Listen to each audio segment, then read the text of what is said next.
Muito prazer, chegou um novo T-Cross, um SUVW para quem valoriza conforto, tecnologia e segurança, com novo design e novo acabamento sofisticado. Vá até uma concessionária Volkswagen e conheça. Paz no Trânsito começa por você. Você que está aí ouvindo esse podcast e faz exercícios. Sei que você provavelmente bebe só água para se recuperar. Mas você sabia que a água pode não ser o suficiente para hidratar nosso corpo, seja durante ou após a atividade? Ainda bem que chegou o Gatorade Zero.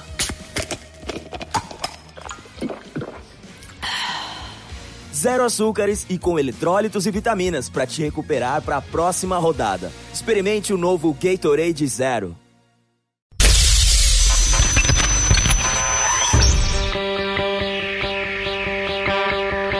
Home brewers, craft brewers, beer lovers, beer drinkers. Get ready for an all-new experience in information exchange and beer culture.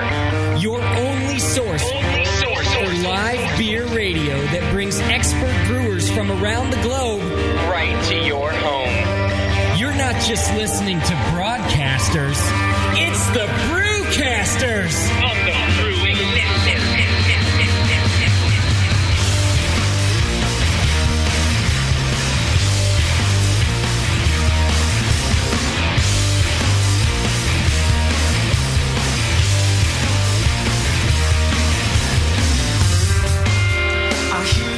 Hey, good afternoon, and welcome to the Celebrator 20th Anniversary Party, brought to you here by the Brewing Network. Downtown Oakland, we're in the Oakland Convention Center, and it's a big deal here, everybody. So welcome to the program. If you weren't lucky enough to be here yourselves, we're doing it for you, bringing it home to you. 20 years of Celebrator magazine, Doc. That's a lot of years. That's older than you. That's almost older than me, absolutely. Yeah. It's very close to older than me. That's a pretty long time. I hope that we... Almost as long as I've been brewing. I'm pretty sure that when we have our 20th anniversary, Doc, you'll be dead.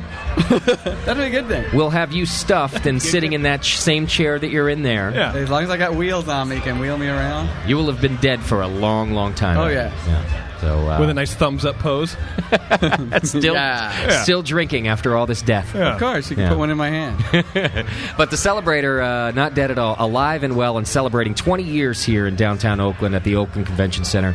First time that they've done it in a big venue like this as well. They've had themselves some good anniversary parties, but this is the mother of all anniversaries. This one makes ours look like a birthday party. It does. You know, for like a half-year-old. Yeah, ours, like we might as well play Pin the Tail on the Donkey this year compared to their Oakland Convention Center party. So we'll be big when we can get a venue this big. Yeah, that's right. And we'll know we made it. Until then, we're nothing. We're still... well, we can get it. No one would show up, though. That might be true. It's a very expensive deal taking on the Oakland Convention Center. Hey, there's Chad. You know, I'm not sure we're ever going to see Chad. Chad, in true to form, our producer, still doing nothing. He's been doing nothing all day and continues to do nothing. So well, he needs to protect Tasty McDole from all the riffraff around here. It's actually the human shield. Well, today we have a special announcement because Dr. Scott has actually upped Tasty's rank to Colonel Tasty. Tasty. So, Colonel Tasty, welcome to the show, everybody. Glad to have you. Mr. Longshot himself. Yes, he did well-deserved promotion, too. Yeah. Now, Tasty's going to be pouring his Longshot beer at EJ Fair Brewery coming up this Thursday night. Is that right? Yep. Thursday night, the only place that you can get his special IPA. It's based on a beer that's being poured in this room as well by a gentleman named Vinny Cilerzo. It's based on that, but loosely based. He's done his own thing to it. Who's that guy? He's got a loose. And that'll be pouring at the EJ Fair on Thursday.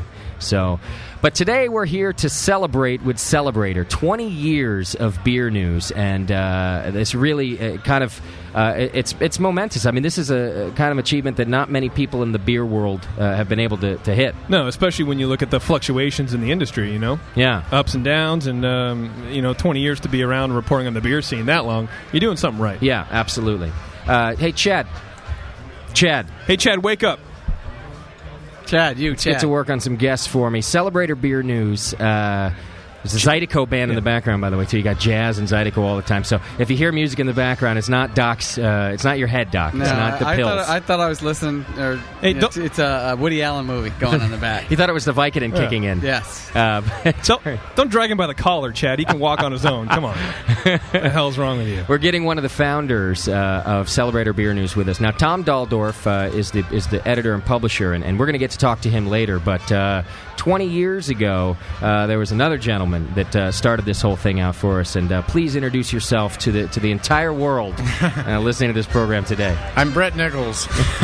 Brett Nichols, the founder of Celebrator Beer News. Yes, back in 1988. Congratulations, my friend. Thank you. You must be really proud on a day like today. Extremely so. This is, if you'd asked me 20 years ago that there'd be an evening like this, I would have said, no way.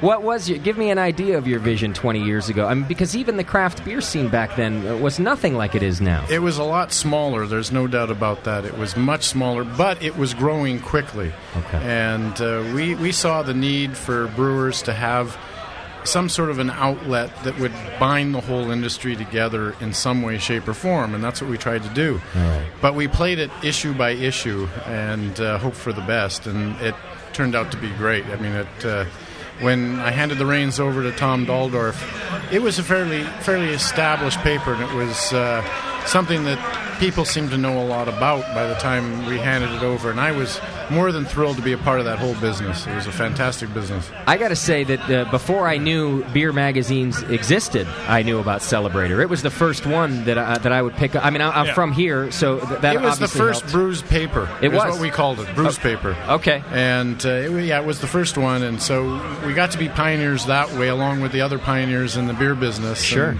And there are a lot of Brews papers throughout the rest of the country that have copied sort of the Celebrator. Yeah. And so it gives me great pleasure to see that happening, because it means there are things going on elsewhere that are deemed as important, and they're using the Celebrator as a model. I mean, that's purest form of flattery. That's really. what I was going to say. Imitation. I mean, it's really got to be flattering to see sure that was. happening. Now, you also started out. It was really kind of a small, a 12-page, really a local publication as well. Yeah, we right? had 10,000 copies.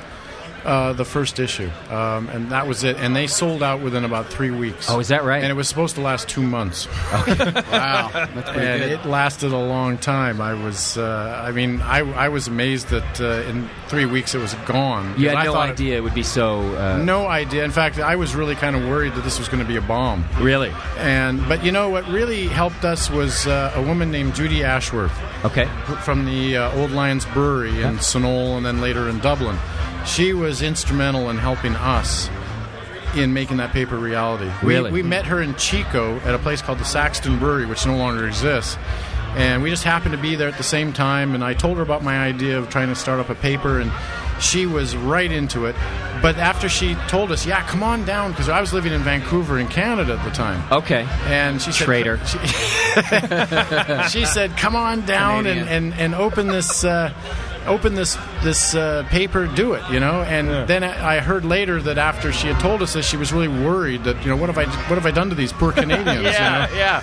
I've told them to change their entire life, but and will it work?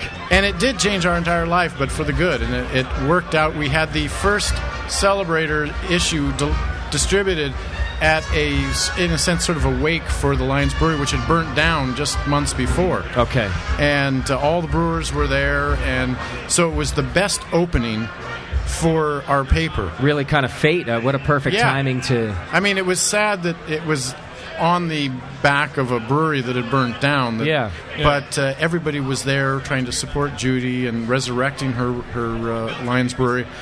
And we really... got great exposure that day. That sounds like you've never looked back. Well, I'm still living in Canada now, so... You are? Yeah. It's a lot safer there. And I left there on Friday, and it was 40 below. Oh man. Welcome home, Brett. Oh, yeah. It's good to be back. So at what point in your business plan did you come up with the idea to burn the place down? For your launch. Yeah. I've been trying to dispel those rumors for years. That's brilliant marketing right there, yes. I got to say. Yes, I'm glad you picked up on that. Nothing gets by RJP. That's true. That's for sure. 40 below what, though? I don't know. What did you? I gotta know what you used to do when you laid it all on the line to kind of do this paper. What was your career beforehand? Well, it had nothing to do with publishing a paper. That's for sure. No, I was a Hockey player. No. Yeah. No, every Canadian's a hockey player, so I can't. In some way, yeah. But no, I was a server, a waiter at this place called Fog and Suds Restaurant in Vancouver, which at the time had the largest selection of beer, and it's really where I got my first beer education. All right. And they had a newsletter that I edited, and that's the closest thing I got to any kind of publication. What a big jump. It was a huge jump. Yeah, for sure. Absolutely. And Tom Daldorf also kind of hanging out. Is touching you. Oh, yes. Yeah, it was a fateful day the day I met Tom Daldorf, that's for sure. Yeah. Faithful's one way to put it. Yes, that's for sure. I could put it many other ways. But Yes, so can we all, the day that we met Tom. We'll be sitting down with him later and finding out what's new with Celebrator as well, and what a good job he's done putting this He's together. done a great job. Yeah. Excellent job. So how long were you working on Celebrator yourself? You and your wife, Julie, right? Yes, Julie, who normally would be here, but she never talks. No so. media for Julie. She was always I always felt sorry for Julie because she was half the Celebrator. Okay. But most people tended to know me because I distributed the beer. I had the longest paper route in the world. Yeah. It went from Oregon down to San Diego to Nevada. To the coast of California. It was I put 70,000 miles on my Jeep the first year. You literally self-distributed. Yes, I self-distributed. It took me about a week to distribute the paper. Wow. And that's hardcore. You were really into it, man. Yeah, I was, but that's what that prompted me to get burnt out. Oh, is that right? Sure. Yeah, it really was. The traveling eventually took its toll on me. I was just I started to trying to talk people into taking certain parts of the route. Would you please do this for me? Hand it off, yeah. Yeah, and nobody wanted to do it. Well, I wonder why. I think going to Nevada that often will do that to anybody. Oh, yeah. I could never get anybody to do that route. No, of course not. That makes a lot of sense, actually. Yeah. Everybody wanted to do the Southern Cal route, Sure. Yeah. Sure. Yeah, a lot of Celebrator people in Pahrump. Oh, yeah. Good to hear. Yeah. Good to hear. I'm glad. Now, let me ask you this. We're kind of new to the business, too, so I wonder, were there ever any moments where you thought, I don't know where this is going. I don't know if we're going to keep going. Did you get scared, or was it really just instant success and kept going?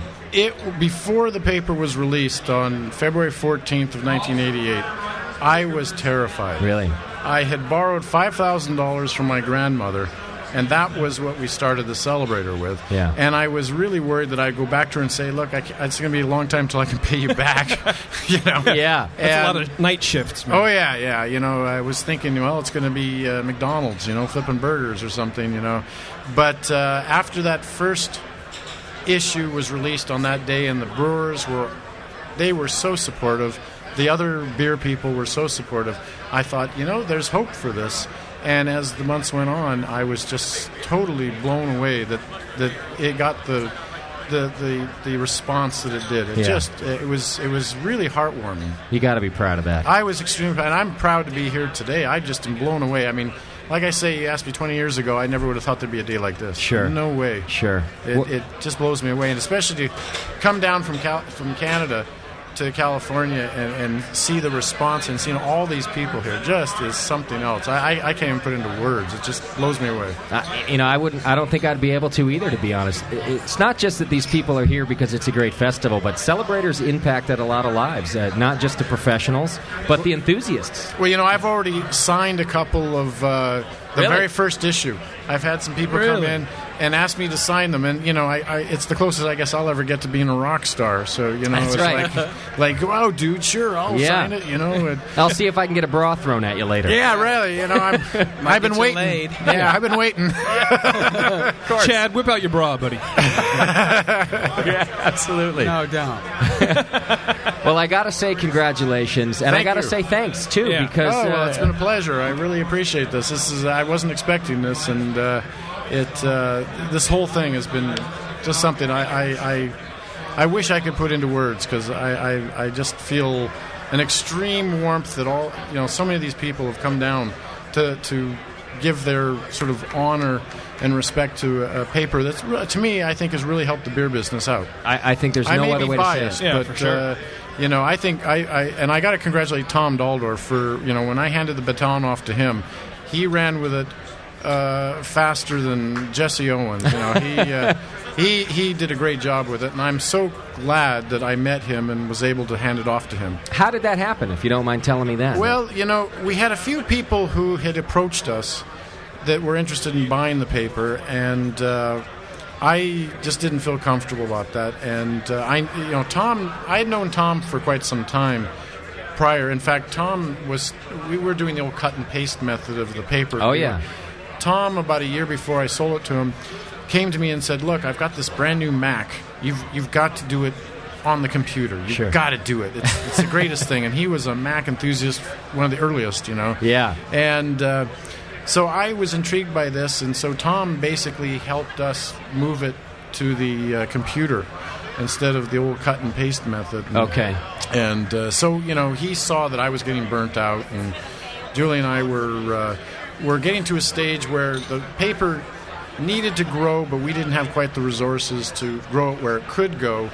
And so he said, "Well, whatever you plan to do with it, I'm always here." And thankfully he was, because he's done such a great job with it.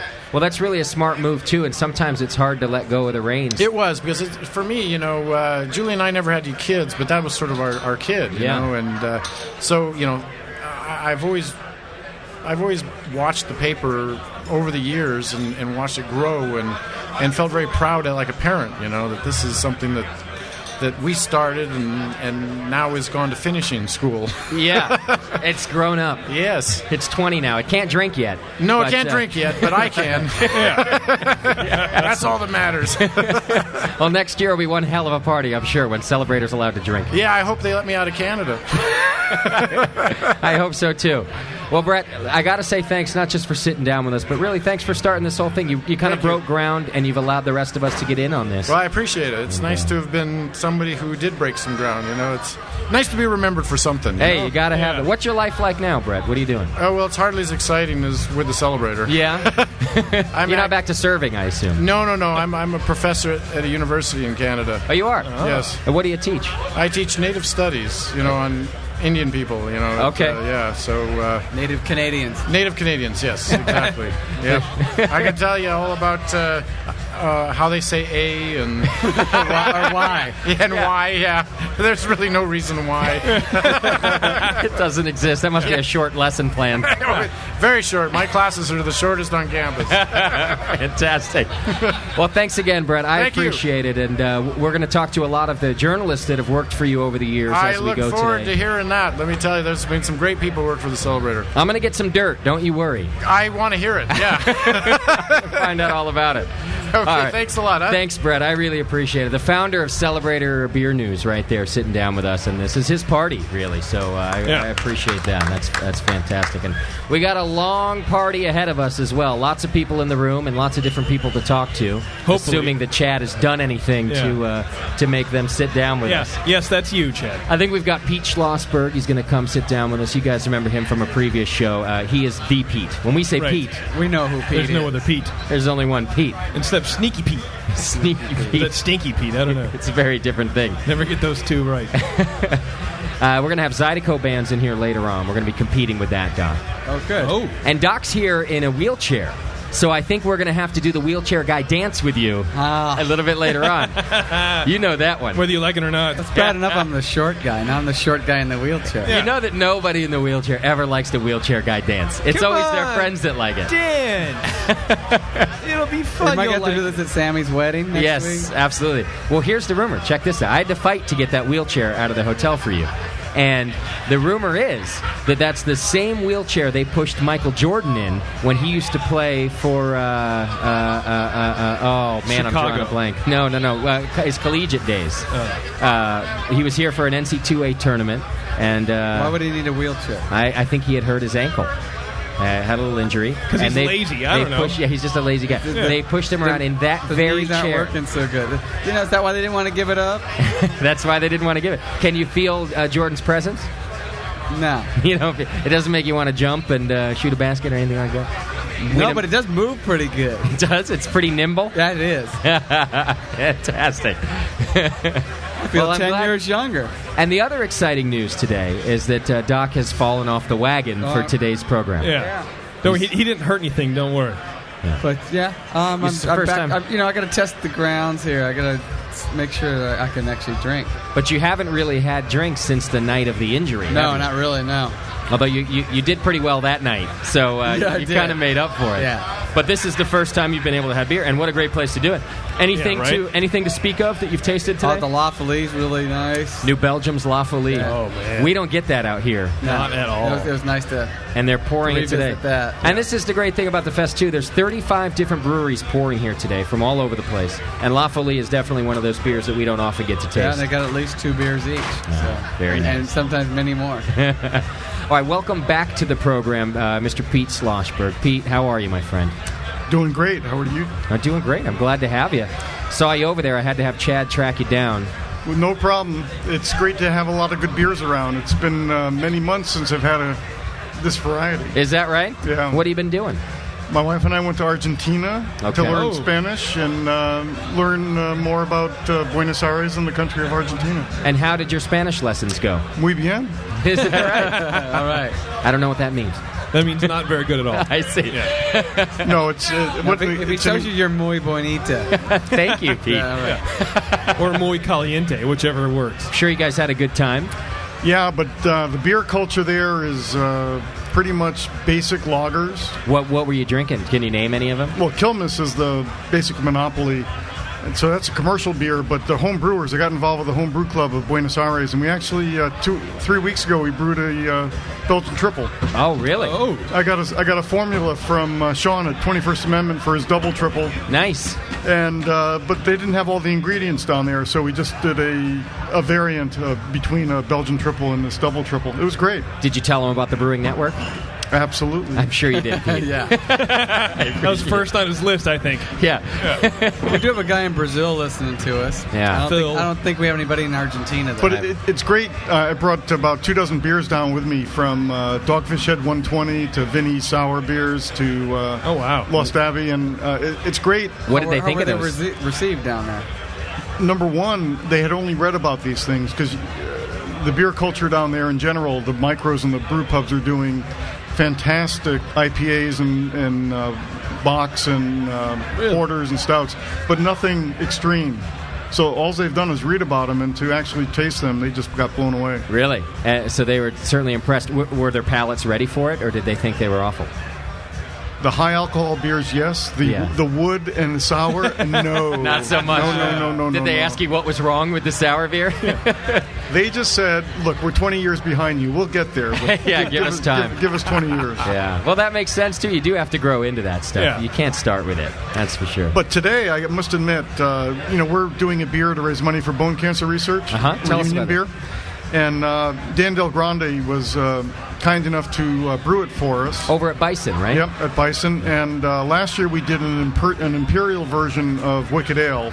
Okay. The original Wicked Ale was 5%, and we did a 7.5%, so it was really great. And this year, my partner in this adventure is Alan Shapiro. He was one of our first sales guys at Pete's.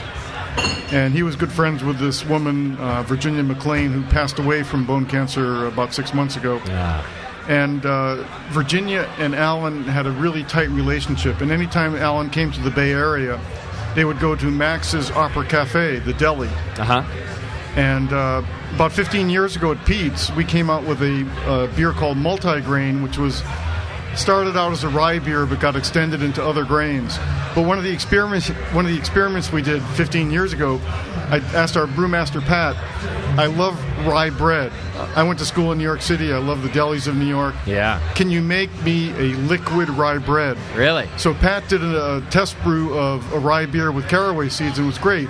We never went live with it, but it was fantastic. You all enjoyed it. So talked to Dan about brewing rye beer with caraway, and that's what it is. Unbelievable. So is that The Reunion, is that what that beer is? Yeah, that's what it is. It's wow. It's Alan called it a red rye, but in reality, it's our liquid rye bread. It is, okay.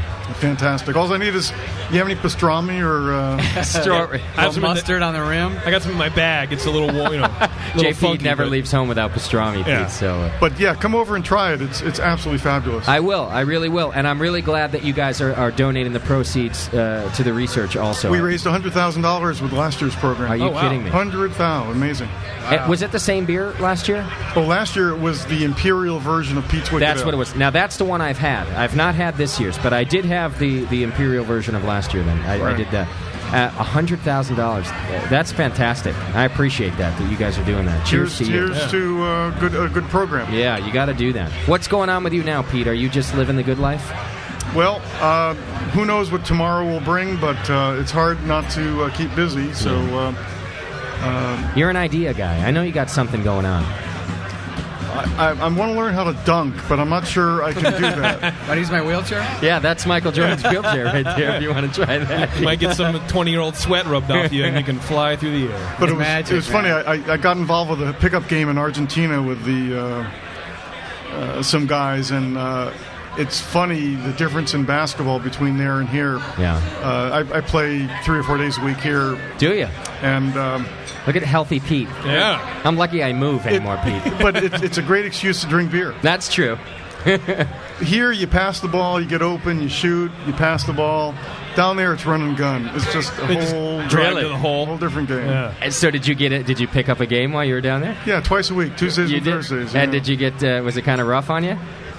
The totally amazing thing is, you ever watch soccer on TV? Sure. Yeah. Well, I know it's soccer- anti-American, but yeah, I've seen a game Soccer or two. is huge in Argentina. Yeah. And part of the game of soccer is faking it. When you get fouled, you hold your leg, you hold your arm. It's like you got beaten to death, and then 10 seconds later you're walking away. Well, playing basketball there was great. You foul somebody, and they're walked to the side of the court. They're holding their arms, they're holding their legs, just like in soccer. Oh, is that right? It was a great group of guys. Anyway. Well, that's good. And Pete, I know you got something up your sleeve, so I can't wait to see it. There's always something going on with you. You're an idea guy, so stay in touch with us, would you? And I'll drink to that. Yeah, and we just want to know what's happening. And again, thanks for the work you've done with the Reunion beer. That's fantastic. Best of luck to you guys. Take All right. care. Cheers, Thanks, Pete. Pete. Thanks. The great Pete. One of these guys, listen, craft beer, as we know it, wouldn't be what it is without guys like Pete and Pete's Wicked Ale. You know? Right. Oh, for I sure. spent a lot of time huddled around the college keg. That's right. So Pete's Wicked Ale. Well, you just were explaining to somebody earlier, Doc, about how, before there was a Sierra Nevada, and before there was these other big Sam names. Adams. Before there was a Sam Adams, Yeah. there was Pete. Yeah. And that he was really kind of the lone guy out there on the shelf. And it was wow, what's this cool new beer? And everybody just had the big 24-ouncer in their hand. Yeah. Going for that. What a fun time. It was amazing. All right, we got to take a quick break. Lots more to do here today, all right? We've got guests galore. I know Vinny's in the room. We'll maybe try to get to talk to him. Mike White's here. We're going to talk to him. And a couple different brewers from different places. We're certainly going to talk to some of the journalists from Celebrator over the history of the magazine. So stick with us a couple minutes. Big head guy in here? Yes. Okay. We'll be right back. Cheers. Hang in there. Well, beer, we've had some great times. When I was 17, I drank some very good beer. I drank some very good beer. I purchased with a thing I need. My name was Brian McKee. I stayed up listening to Queen when I was 17.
White Labs is a leader in pure yeast and fermentation services, serving the beer, wine, and distilling industries from worldwide producers for more than a decade.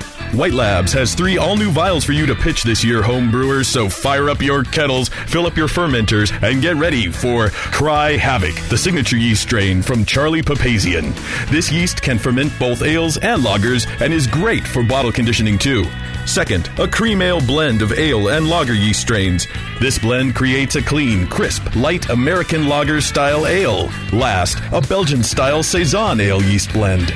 This blend melds Belgian-style ale yeast and Saison strains to create complex, fruity aromas and flavors. Get complete fermentation quickly with this blend's spicy, earthy, and clove-like flavors. White Labs, your brewing partner for great yeast. These new strains are available now for home brewers, breweries, and homebrew shops everywhere. White Labs, it's all in the vial.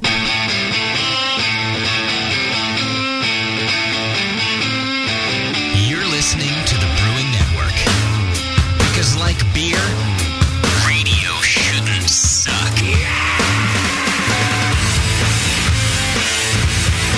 All right, welcome back to the program, everybody. Still broadcasting live from the Celebrator Beer News 20th anniversary party. Just random people sitting down at the desk now. You always know you're a professional when random people just decide to sit down and join the fun. Sully, what do you got going on down there? I got a friend, apparently.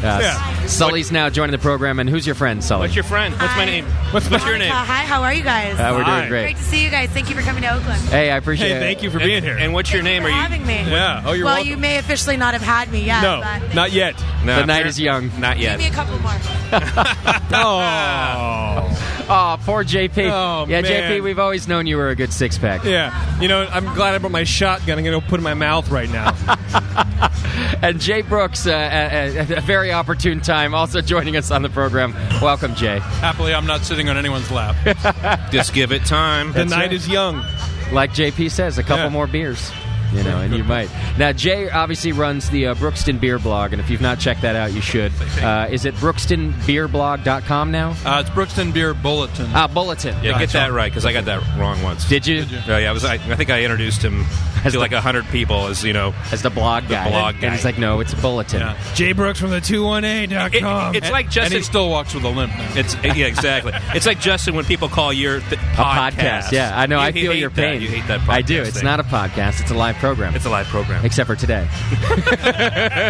But that's not my fault. That's because the union wants like $489 to press a button and give me wireless internet. So we decided to record, and we'll play live later. Gotcha. But for all intensive purposes, everybody here at the party, you're live to the world. So let's... and it's be sort of live in a couple hours. That's right. Yeah. Now, Jay, long before it was ever the Brookston Beer Bulletin, you were a writer for Celebrator. I did. I started writing for the Celebrator after I left position as beer buyer at Beverages and More. Okay. And became assistant editor and then general manager of the Celebrator.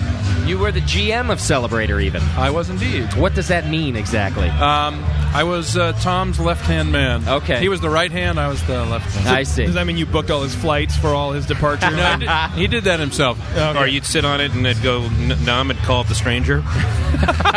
Whoa! At tonight's tasting, we're trying the stranger. Come on, raise your hand. We've all done that before, right? Right, guys? Why aren't your hands here? Just you. Yeah.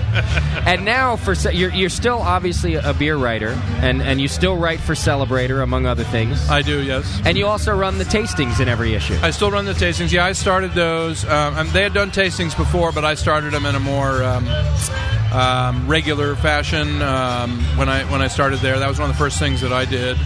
And they're still going, and a lot of people like that part of it. I know I'd still do. It's really just to kind of evaluate different beers. Yeah, to look at a different style, talk about what's good, not really talk smack about what we don't like, but just to tell people what we think is worth trying and what's out there. Pick a different beer style or two each issue. Do you ever have difficulty finding? I mean, it's been going on for a while. There are styles that are hard to find. We like them, but they're like milds you can't find anywhere. Hardly anybody makes a mild. Sully. Wow. Sorry.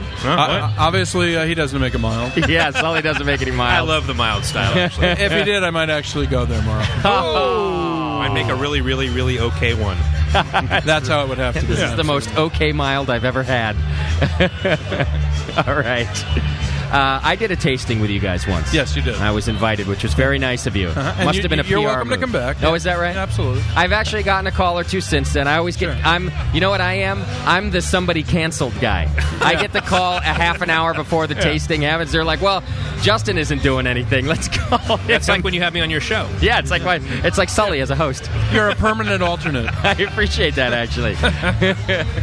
Now, you and I kind of sat down yesterday. Well, we stood and drank, but we were talking about how beer media has evolved and really is evolving a lot recently. Well, I think there are some recent changes over the last maybe year. I started writing online about 2 years ago, and the first thing I noticed was beer was not getting a lot of love from the mainstream media. Yeah. If it was being covered at all, it was generally being done by a wine or food writer who often didn't have any expertise with beer per se. Read sucked. So there, Yeah, they what get he it said. wrong. They would. I mean, it wasn't. It was a simple ignorance. I mean, they weren't familiar with what made beer unique and different from what they were used to writing about, and in some cases they didn't really bother to find out, which I didn't think was a good thing. Beer happily has shown double-digit growth now for at least 3 years in a row, and growth generally for 5. And finally, the media is starting to pay better attention to us again. Craft beer has become sexy again, so you see a lot more coverage of it. And I think with that renewed interest, you're starting to see mainstream media starting to pay closer attention and to find people to write about it who are actually more familiar with it. I'm getting more work as a result. Yeah, you're responsible for. You're like he's Mr. Chronicle. You're like in the Chronicle. I have done a few pieces. I mean, you're Chronicle. the first brew writer that the San Francisco Chronicle has ever had.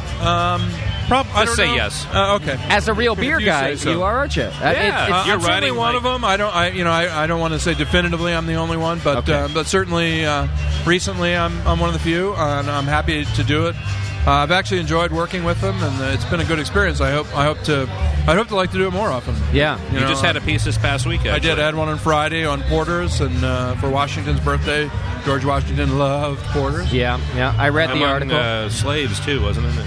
I always that was read Jefferson. Different, sorry. yeah. Okay. Hey, know your history, Sully. Okay. You may have made beer sexy again, but you know nothing about its history. I know a little bit. I could talk about something that happened in 1933. When you were 18? I was 18, and I had my first beer after the passage of the 21st Amendment. Ah, there it is. There's the plug. How could that possibly be significant? I like how Sully is everybody's PR guy. Hey, didn't you do this one thing back in the thing that you probably weren't ever going to talk about? So tell me what's changed about Celebrator magazine since you've started there. Well, I don't know that much has changed. I mean, we changed a little bit of focus on little things here and there. I helped start the tastings and kept those going. Yeah. But Tom's been running it for a long time, and the vision I think's been that good that he's brought to it. You wanted to take over, didn't you? Not really. You wanted to be Mr. Celebrator, Jay. I can see it in your eye. No. Were you responsible for them switching to color? No. When did that happen, by the way? That would have happened when color printers came out. Yeah, probably. Somewhere around 1979. No, that good question. Sully. Around probably 92, Stumped. 3, something like that. A while ago. It was a while ago. Are you proud of what you've seen Celebrator become over the years? Oh, absolutely. I mean, it is. I think it's respected as a beer rag. Yeah. I think the writing is very good when you're in it. Well, of course, naturally. Right? Yeah. No, I mean there are a lot of good writers. I think that write for the Celebrator. I think that separates it from some others. I don't want to name names. I mean, I think there are a lot of good, beer trade publications out there. Yeah. But I do think the Celebrator tries to have good writing in it and tell a story that in a compelling way. And we try to do that certainly. Your beer bulletin has really kind of it's amazing because you have an opinion. Really? And you, I don't know if you've ever been accused of it before. Yeah. Never. Well, that is what's great about Yeah, Jay. Jay has. If you see his published stuff, those aren't editorials in general. They're very much a reporter's job, and you do it well. But the bulletin, it's a little more editorialized. It's awesome. I We love need it. more like that. No, that's why I read it actually. Well, the nice thing about having a blog is that you're not really beholden to anybody. You don't have advertisers. You don't have a boss. You don't have anybody looking over your shoulder to make sure you're not saying the wrong thing or piss off somebody who might give you money tomorrow. Right. That's fun too, though. But it's great fun because too, when you read it, Jay sometimes says everything short of, can you believe what that bitch said in the article yesterday? Like, that's really what he's saying a lot of the times, and I love it. Or look at these douchebags. This big company and this big company are merging together. Yeah. Good grief. It's over. The world is coming to an end. No, it should be that way because that's the voice you want to have. Yeah. Because typically we just kind of get together and we talk about this stuff amongst ourselves, and he's putting it out there, and that's what's great. Yeah. The business press does tend to pat itself on the back, I think, a little bit too much. Sure. So do we, though. Yeah, maybe.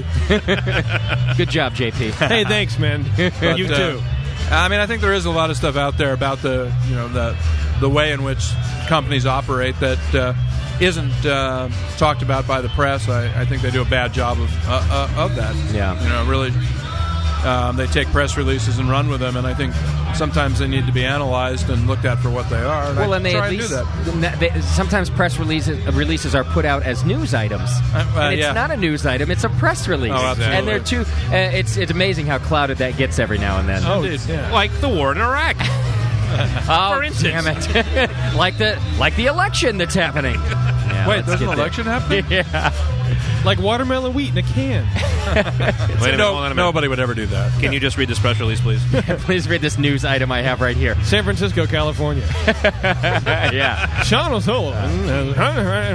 Well, Jay, you are doing a great job, and really, when I read a lot of your stuff, I wonder where you get the time, because you can tell that you've researched these things, and so even when you're kind of ranting and editorializing, it's coming from a place that you've done your reading, and I always appreciate that. So. I try not. Yeah, I try to certainly, because I don't do my reading. I just kind of spout off at the hip, and I appreciate guys like you who actually it comes from someplace. Well, one of the other nice things about the internet is if you don't, people will let you know that you haven't done your research. And plus, I'm a firm believer in if you saw it on the internet, it must be true.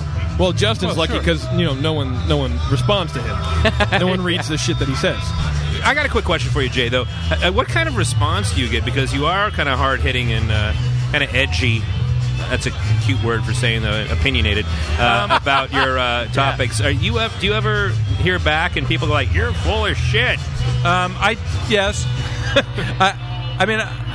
I'd say the majority of the people I hear from give me positive feedback and like what I'm doing, which keeps you going, and it's nice to hear. I do get more than occasionally somebody who doesn't like what I'm writing and will take me to task.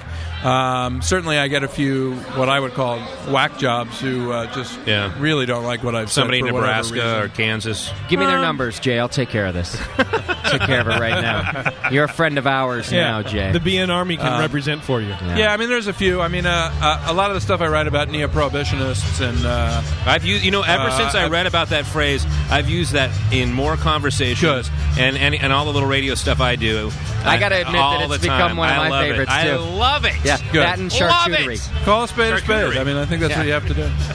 I don't know why. And they go hand in hand, charcuterie and neo-prohibitionists. I don't know what it is, but I love both of those terms. And I think I learned them both somewhere on Jay's bulletin. Yeah. Well, Jay, I appreciate you hanging out with us. My pleasure, anytime. Talking about it. I'd love for you to do some regular stuff with us with your reporting, so I really want to work with you more on that. Okay. You're doing a great job. What's the site again, Jay? It's Brookston Beer Bulletin, all run together.com. Excellent. And Jay's a beer judge of all sorts. You're always involved in these things, so a real knowledgeable dude about beer in general. So good to have you, Jay. I appreciate it. Thanks, Justin. Hey, do you have a favorite beer here you want to mention so far? Or just something notable that you've tasted today? Certainly, nothing from 21st Amendment has really stood out. As Sully is flashing Because his over there shirt it's at just him. really... But that's not news. Yeah. Everybody knows that. You know, Sean's stuff is really, really okay. I've often said that. It is the most okay stuff. No, actually, I In the tried room. all of his strong beers. There are a lot of good ones to go try down there, actually. Thank you. Yes. Anything else notable? Anything else that you're not being forced to say right now? The Abyss is quite interesting from yeah. the shoots. Deus. Yeah, pouring right here. It's I very did nice. have that. I thought it smelt a little funny, but it tasted great. Yeah, that's good. That's like a champagne. That's what all type the of girls beer. say about you, Justin. Well, I laughed a little bit, but I didn't really think about it. Yeah. All right, Jay. Thanks, my friend. I appreciate it. You bet. All right, there you go. Jay Brooks. It's his pen name. I got to have a pen name. Yeah, Jay Brooks' real name is like Larry Sanders or something. Yeah, it's really long and drawn out, but he's got Jay Brooks as a pen name. Yeah, no. I think yours is douchebag. Is that my pen name? Yeah. Asshat. On this week's douchebag article, douchebag writes about this. So, Sully, you've been having a good time. You were at the Toronado Barley Wine Festival with us yesterday. Yeah. So we get done with the CBS show, and we head over to he said, Sully offers me a ride. He's not going to Barley Wine, but he says, I'll give you a ride if you want. So I said, sure, I'd love it. I didn't want to take a cab. I'm cheap. So as we're approaching, I say, well, Sully, why don't you come in for a beer? Oh, you got him in. So, well, maybe I'll make an appearance. I'll go in for 2 beers, and then I'll leave. Yeah. Never happens. 6 hours later, we've got Sully in a cab next to us. He's hammered. Oh. We're going out to dinner. The whole thing. You got in trouble, didn't you, Sully? Well, it didn't go well last night. It didn't? And I got to tell you something.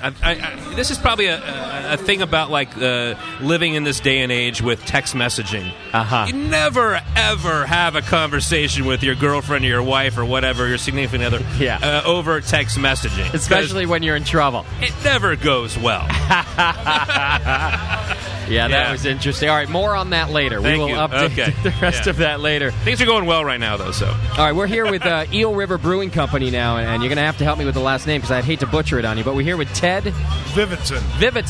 Ted Vivitson, welcome to the program, Hey, Ted. thanks, you guys. I've had your beer already today. Oh, God bless you. I had your, it's an Imperial Doppelbock? Yeah, that was... I've heard about this. I haven't had an incredible beer that, it's a second generation Eel River brewer. Okay. And that's my son. It's your son brewing it now. That's right. And he's he's 10 or something like that? He started brewing. I'm kidding. He started brewing when he was 15. He did? Oh, yeah. wow.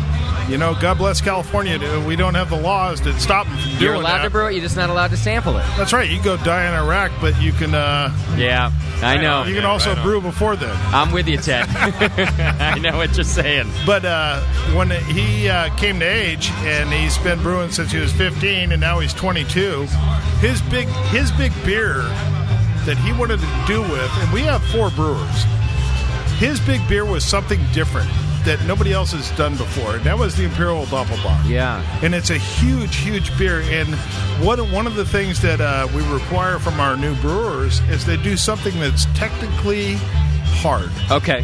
And so when their first beer? As their first beer. Really? And Trial by fire kind of a thing? Oh, hell yeah. Yeah. We'll smoke their little ass. But anyway, oh my God, Denise. Ted just got panties thrown at him. From one of the best brewers I know. Gently handed to him. That's Denise from Moylan's Marin. Denise Jones from Moylan's. Hands me her underwear. Who knew that Ted was a rock star? That has Denise never did. happened to me. No, I've not. Maybe Ted will give them to you. Ted, so I've been in this business a couple years. I never had panties given. I'm not effing worthy. I don't want to be vulgar, but you could probably brew with what's in those. Hey. Oh. And it'd be good beer, is my point. No, that's only for wine guys. Oh, I see. Yeah. Or those cider guys. Yeah. All right, back on track, Ted. So anyway, what we try to do is get, the technical difficulty down for the young brewers that are really coming into it. And one of the hardest things to do with a lager is to really get the high alcohol. Yeah. Without all the defects. And one of the things that I really require from my brewers is they really lay out their fermentation profile. Okay. That I want it nailed down.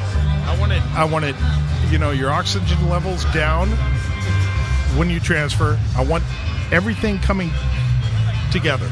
You tell me what you're going to do before you do it. You make them be brew scientists, not just brewers. They got to think about this They stuff. have to have the love. And that's what I instill in my brewers is the love. Okay. Because we practice an art. Whether you're home brewing or commercial brewing, we have a palate, and our palate is beer. I got to say, Ted scares the shit out of me. I'm going to say this Do you right now. spank your kids? Yeah, right? I beat the hell out of them. Yeah, but he's a damn good brewer because of it. I make them make their own pencils, and by God, if it's not number 2, I'm going to beat the shit out of you. Hey, we raise our own cattle. Yeah. Really? They've been stomping in shit since they were like 8 years old. Can I say that? I'm sorry. You can, Sure, absolutely. yeah. You can say whatever you want. Well, I'll tell you, he did a good job on this beer. Whatever you're Is doing that the works. right here you have in front of That was a home run.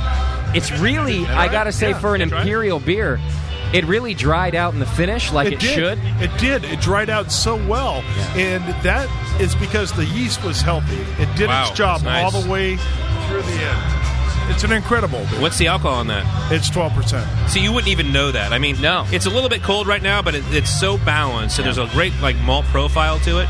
It finishes great. I mean, it's a really great all-around beer. I mean, really, I've had really it nice twice beer. today already. Of all the beers in the room, I've gone back twice for You're that beer loaded already. Look at the I want to legs. get one of those. Look at the legs on that thing. Yeah, it's really sticking to the glass. That's a fantastic. And the color is exactly as it should be. Not that. What's the color supposed to be on an imperial Doppelbock? You know, And darker than normal, right? And that's what my son said. He goes, Dad, it's really not in the style guidelines. Yeah. He goes, okay. It's a little out of color. And I go, it's not that bad. I go, the only problem it had on the style guidelines was it was only 2% over. Yeah. Because the high end is 10% on a Doppelbock. Okay. So he went to 12. Well, big effing deal. Yeah. It's a beautiful looking beer. Did you filter that beer? No. Because it's dropped. I mean, It is clear. Everybody, eelriverbrewing.com. Yeah, you can awesome. go to eelriverbrewing.com and check out what Ted's talking about here. Great color. And no, I'm not getting rid of you. I'm just letting everybody know where they can find out about this stuff. And you guys are out of Scotia, California. I don't even know where that is. That's up in Humboldt. We're in the Humboldt Nation. His son's not just about the beer. You can be sure, folks. You got a grow room, don't you? Yeah. Hey, brewing since he's 15 and growing since he's 12. They're not just growing cattle in Humboldt. Sorry, Ted. We know the place. But God love Humboldt, man. Yeah, absolutely. Hey, you got the old Brown Derby Brewery up there, man. Yeah, that's right. That's right. And you got Humboldt Brewing, which was a legacy, one of the first. And we got Mad River up there. We got Six Rivers. We got Lost Coast. That's pretty interesting for a small place like Humboldt is. You guys do have a lot of breweries up there. You know what? And we make great freaking beer. Yeah, you do. Everybody up there has to love. Our kids don't look at it like, okay, we're going to get as much beer as we can and get drunk. They're looking at the beer as an art and something they enjoy. It's very European. Respect for the beverage. It's not just about... You don't want to drink any of that swag beer, you know what I mean? Only the good stuff. You want stuff. only the good stuff. Well, my lawnmower doesn't run without that. So. What did you do before that? Because how long you guys been in business? What's the story? We've been in business 16 years. A little bit. I've been brewing for 30. Really? Home brewer first? Yes. Okay. Good. Good man. But I was a cadastral land surveyor for the U.S. Forest Service. And you were bored to death, weren't you? I hated it. You hated every minute of it. I hated it, but I always loved beer, and I grew up in Danville, California. All right. Oh, right on. And when I went to Europe in the Army, that's where I had my love of the beer. When did you do that? Like the 70s, 80s? Yeah, it was 72. So you're like the classic archetype of what happened with craft beer at that time, because you had home brewers who traveled, got That's kind of right. the love of great beer at that time, Yes. came back, the law changed, you probably were responsible and opened up a craft brewery. That's right. That's awesome. Yeah, Chat, is this the Doppelbock here that we're Chat drinking just the- gave us? Yeah, we're drinking the Doppelbock. I mean, this is what did you say the alcohol was? 12. Yeah, 12%. it doesn't taste 12. No, It because just finished so dry It's and like clean. a beer that you could take and you take your G-string off And you hand it to the some man. dude, yeah. I'm going to take mine off right now. Is your son here today, Ted? No, he's not. He's not that's here. too bad. We're going to have to get you guys on the show on the regular program. I got 4 brewers. I got Dave Pimsner, Okay. who used to work for Lost Coast, Mendocino, Humboldt, and then I have Mike Smith, who I've trained my whole life. Really? And then I have Jacob Pressey, who I've trained. And then I have my son, Matt Vividson. What do you do now, Ted? I am the president. You drink, don't you? Ringleader. I am the guy that doesn't get to brew anymore. Yeah. You know, and it really, the last beer I brewed was 2 years ago, and it was a Schwartz beer. How'd it come out? Oh, it was freaking phenomenal. Yeah? And, well, we used to brew the Ravensbrow Porter, which was my recipe. Okay. And I just woke up in bed one night, and it was. And I thought, what if I inoculated that Ravensbrow Porter with a lager yeast? Right. And it came out so freaking awesome. Nice. Wow. And it was just, I got the love. But it's hard to practice your love when you're just running a business. Yeah. Right. And so I do it through my son. I precariously brew through my young guys. Yeah. But I love, what I instill with these guys is the love. Because they are artists. And I have to keep telling them that. You are artists.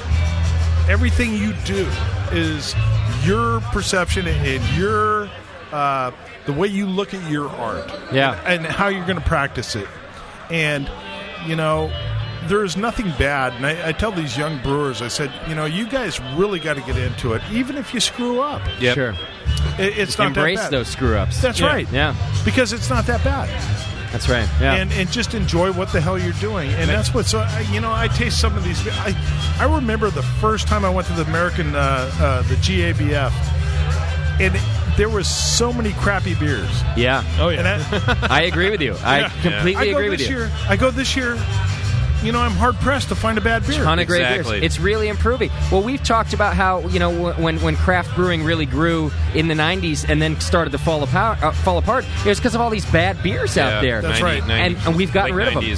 I mean, we've really kind of weeded out the people that aren't passionate about what they do. That's right. And we're left with guys like you, so I like that. Well, it's the art. That's why we're drinking good beer. It's like I'm sitting here talking to Ken Allen from Anderson Valley, and him and I go way back, one of my great friends, and we're the only two breweries here that we have two generations brewing our beer. That's fantastic. In a young industry like this, there's something to be said for that. Oh, yeah. And that's the love. Yeah. And we look at what we do, and we're intensely proud. And as you should be. I got, my guys, we got 186 international, national, and state awards. Wow. And that's from the love. And, those aren't my awards. Those are my guys' awards. Ted's in love with beer. Ted's in love with love. Ted is in love with loving beer. Ted's about to sit on my lap. Ted, do you guys have a pub up there or anything like that? Or and then reject me. Yeah, can people go to, is there an Eel River Tap House? Oh, yeah, like yeah. Okay. Oh. And where can people find the beer in general? Let's let the folks know. It's everywhere, isn't it? Yeah, pretty much everywhere. We're in 18 states. We just started exporting into Mexico. Okay. Wow. And we're exporting into Taiwan and also into Canada. Fantastic. Wow. And how about this Imperial Doppelbock? Is that in the bottle? No. Only on tap, huh? I just did that for Daldorf because he's my bitch. Where's Tom when we need him? I did this. This was my son actually did this, and for Tom's 20th. Well, for the Celebrator, and it's the 20-year anniversary. Imperial Doppelbock. Celebrator. Oh, is that what it is? Nice. Imperial Doppelbock. Well, thank your son for me, and tell him he did a great job from the Brewing Network. And I would love for you guys to meet him because, anybody that has the love, like you guys do. Absolutely. To do what the hell you're doing is freaking awesome. Thank you, We get paid 7 figures, though, so it's easy to... We love our paychecks. Fuck, can I come work with you guys? Sure. I'll take a pay cut. I'd love to have you guys come down to the show one time, do a regular show. Yeah, for sure. Bring some of the beer from Humboldt and some of the Humboldt from Humboldt. Cool. And we'll all have a good time. All right. Ted, Cheers. thanks for doing the show with us. I appreciate it. Can I say, Minskul, Thinskul, Alla Falla Flicker School? That means to me and to you and to the beautiful women we drink. Cheers to that. On. And to panties being thrown at you. Yeah. That's never happened on our Very program. much so. Hey, I'm glad to be the first. You'll always Take remember it. All right, we got to take a quick break, everybody. We got a lot more guests lined up for you. We're going to keep this thing going. Thanks, guys. So, Thank you. Thanks, man. Just stick with us. Sully, you going to hang out a little bit? If you want me to, I'll do whatever you want me to do. I mean, Sully, would you please all hang? right. I'm your brewcast bitch. Well, we're going to have to share microphones. It looks like we got Mike White hanging out over here. I know we've got some of the writers from Celebrator Beer News like Jay, and Doc's back with us. Stick with us. We'll be right Wheel back. him in. Brewing Network.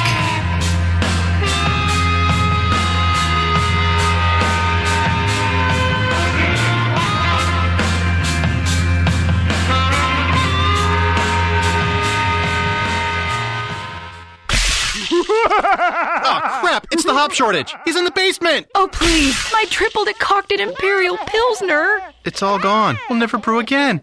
Damn this hop shortage. Damn it to hell. Was ist los? Hop shortage? Who are you guys? Ich bin Doppelbock. Ich bin Kölsch. Und ich bin Münchner Helles. We don't need a lot of hops to be delectable. Now brew something malty. Use less hops, brew more beer. Northern Brewer has kits and ingredients for dozens of worldwide beer styles that don't require a lot of hops to make a great pint, like the Cool Blonde Kölsch or the ponderously bottom-heavy Doppelbock. Keep drinking great beer. Order at northernbrewer.com and get flat rate $7.99 shipping anywhere in the contiguous U.S. One beer kit, $7.99 shipping. 1 million beer kits, $7.99 shipping. Together we can beat this hop shortage. Now get brewing! Did you know that every day a brewcaster goes to bed hungry? Did you know that brewcaster is silently calling for the help of people just like you? Do you know that every day the unicorn and the rainbow have to blow sailors for loose change? For less than the cost of a half-calf, quad-shot, venti, extra-hot soy milk, triple pump, hazel, low-fat foam, double-cupped macchiato a day, you can help starving adults in Pacheco. Your love can be felt for as little as 7 cents a day.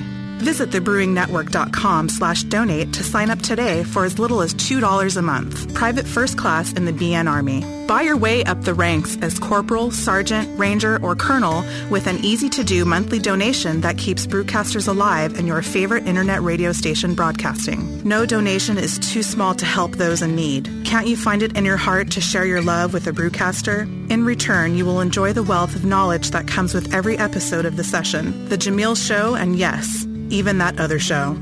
Thank you for listening, and please sign up for your donation at thebrewingnetwork.com/donate today.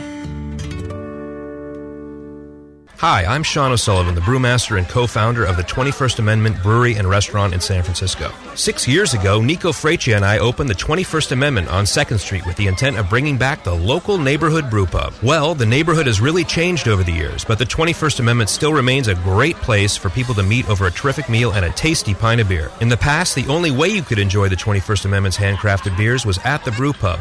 Well, all that has changed. Now, the 21st Amendment beers are available in cans. That's right, cans.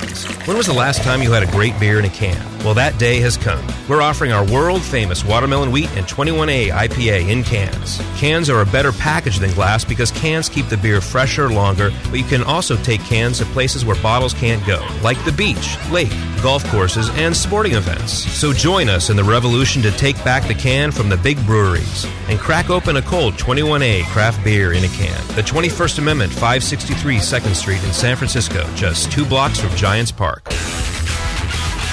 Live Beer Radio. The Brewing Network. The Brewcasters. If you're just starting, don't be discouraged by all this stuff. It's so easy. Just throw it together. Put some sugar and some water and some yeast in there. Yeah. Beer. The Brewing Network. Saving your life. One beer at a time. Welcome back to the program, everybody. 20th anniversary celebration at downtown Oakland. It's quite a party going on in here. We're competing with a Zydeco band and lots of beer being poured. And I got to say, the funniest thing going on tonight is watching Doc wheel around in his little retard chair. Hey, I think I'm doing pretty damn good, don't you? You think you've done a good job. I just don't expect to see you like that. You're such like an active, kind of a healthy dude, and to see you kind of wheeling around it's cracking me up, man. I just give me an upper body workout. I'm thinking I'm doing pretty good with it. And I can't fall down. You're the one guy in the room that might not fall down tonight when this party's over. So if you see me slumped over in the chair, pick back the handles and wheel me to the next beer. You just fill up your glass, right? All right, so we are still broadcasting live here, and apologize for a little bit of noise in the background there, but it's a party. What are you going to do about it? But we're trying to get as many interviews over here as we can, and we're talking to two gentlemen right now. We've got Jerry Heater and John Rollings on the air with us today, and Jerry Heater is heavily involved in the beer industry in a lot of different ways, but one of the things we want to talk about is is it the Great Canadian Beer Festival? That's right, Great Canadian Beer Festival, Victoria, British Columbia. We've been in existence now for this will be our 16th anniversary this September. It's a great festival. It's in a great town, Victoria, British Columbia, and what can I say? We're just not only just a little bit pissed right now, but very excited about our festival in Victoria. Well, as you should be. Well, I met Jerry yesterday, and he says, you know, the Victoria Beer Festival, it's really not that big. You know, there's only, what did you say, 3 or 4, 8,000, you said? Something, and I said, not that big. Anything that's in the thousands, that's a fantastic beer festival. It's a lot of beer. You know what, though? We're constantly compared, because of our name, to the Great British Beer Festival, the Great American Beer Festival. Sure. Both of which dwarf us. It's just, there's no question about it. It's that great connotation that gets you. That's right. It gets us a lot of attention. That's kind of nice. Yeah. But we should probably be called the Great Little Canadian Beer Festival, because we really are a great festival. Maybe that. Well, we call JP great all the time, and look at him. Yeah, great and little. It's pretty good. That's fantastic. Must get a lot of emails. How long have you guys been doing the... by the way, we have a lot of Canadian listeners, and I get yelled at week after week for not having enough Canadian brewers on the program. So I just want to say right now, you can shut your mouths. I've got the man with me right now who puts on the whole beer festival, and I'm good for at least 2 weeks before I get any hate mail about not enough Canada. We don't like to be ignored. There's not many of us, but we make a lot of noise. You've got a complex about being ignored up there as our hat. Yeah. I know how it goes. We just take over your television industry. That's what we're all about. Yeah. Jerry, how long have you been doing this festival up there? Well, John sitting beside me here. John's involved with you at the festival as well. We're the co-founders and we're directors, and we started this 16 years ago because back in those days, we had a number of great breweries, and there was lots of good stuff happening south of the border, but with the taxation issues we had in Canada, we were falling behind the American brewers. American brewer can make 50% margin on beer. We could make maybe 5 if we were lucky with everything the way it worked. So, really? John and I started this purely as a way to increase the awareness of beer in our area, so John and I could go to a pub and drink better beer. Sure. That's it. You know what? I can't think of a better reason to start a festival like that, you know? It sure has worked. It's kind of self-fulfilling, but as it should be. Now, John, I was talking to him at the break, just before we went on air at the break. He's actually married to the woman who wrote all of the Harry Potter books. No. That's not what you said, John? She's my cousin. Oh, no. She's your cousin. All right, all lies. John's married to his cousin. That's what it was. Hey, join the club, right? Yeah. No, nothing to do with that lady. Wish I was. Never mind. But you're also a beer writer, though, as well, not just... I write the BC column for the Celebrator. Yep. You do? Yep. So involved with Celebrator Beer News right here. Yeah, sure. And it's kind of a love thing that, you know, you love beer, so you got to tell people about it. Yeah. That's the way it is. John has the strangest Canadian accent I've ever heard. That's because I was born in England. I see. Yeah. I knew it was different. No, somebody else's hat. Couldn't put my finger on it. Every now and again I look like Harry Potter, but not really. No. Yeah. The country's full of them. You can't get rid of them. Exactly. Yeah, we're all weird over there. My brother, though, was one of the early members of CAMRA in England. No kidding. So, 1971, CAMRA started. 1973, my brother...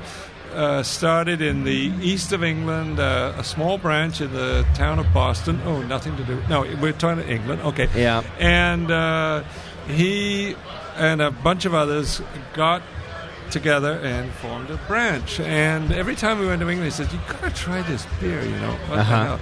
Well, when I immigrated from England to North America New Brunswick, in fact. Okay. I couldn't tell the difference between any of the beers. They So all it was tasted like- the same? Yeah, it was kind of bland till I went down to New York and it was Ballantine's Ale. Whew, a great beer. Yeah. Fabulous beer. So the United States has always been in the back of my mind. Oh, God, here we go with Zydeco again. Talk loud, everybody. Yeah. Got to compete, John. Yeah. We can hear you. You're okay. Jerry and I sat down one day in Fog and Suds. We had a late lunch. It went on, and we said, you know, we guys go well together. We could do something together. We got to spread the word. And it was a long lunchtime. More sure beers, of it. more beers, more A tougher beers. morning the next day. We finally woke up and said, you know, we're either going to do a brewery or a beer festival. And our wives vetoed the brewery. So Beer festival it was. Beer festival it was. Jerry can comment on that. But we have fun. We really do. We want your listeners to realize that this festival is the only all-craft beer festival in Canada. Is it really? Yeah, it is. And we have about 45, 48, depending on how many people are interested in coming, breweries. They all bring the best of what they can. When we first started, we let everybody, all the brew pubs, bring as many beers as they liked. And then after a while, we thought, you know, that's not that cool. The brewers were saying, you know, you let the brew pubs bring as many as they like. Let's just restrict it. So we allow every brewery to bring 3 beers. If they're going to bring a cask, they can bring one extra because some of the casks don't work. Okay. So it's a craft beer festival. So they're really picking their best beers now. We are. We're trying hard to... Jerry and I sit down a couple of months ahead. We go through all the brewers and we look at all their best beers. We pick what we think the public will like. And just to make it interesting, we bring a lot of Washington brewers across the border. That's a good move. Because Washington is where, in the Northwest, the leading edge is for taste. You got people like Dave Bueller at Elysian. Oh, yeah. Dave's here today, actually. Yeah, we saw him here. And these guys come. They come. It's not their market area. They come because this festival is a no medals, no judging.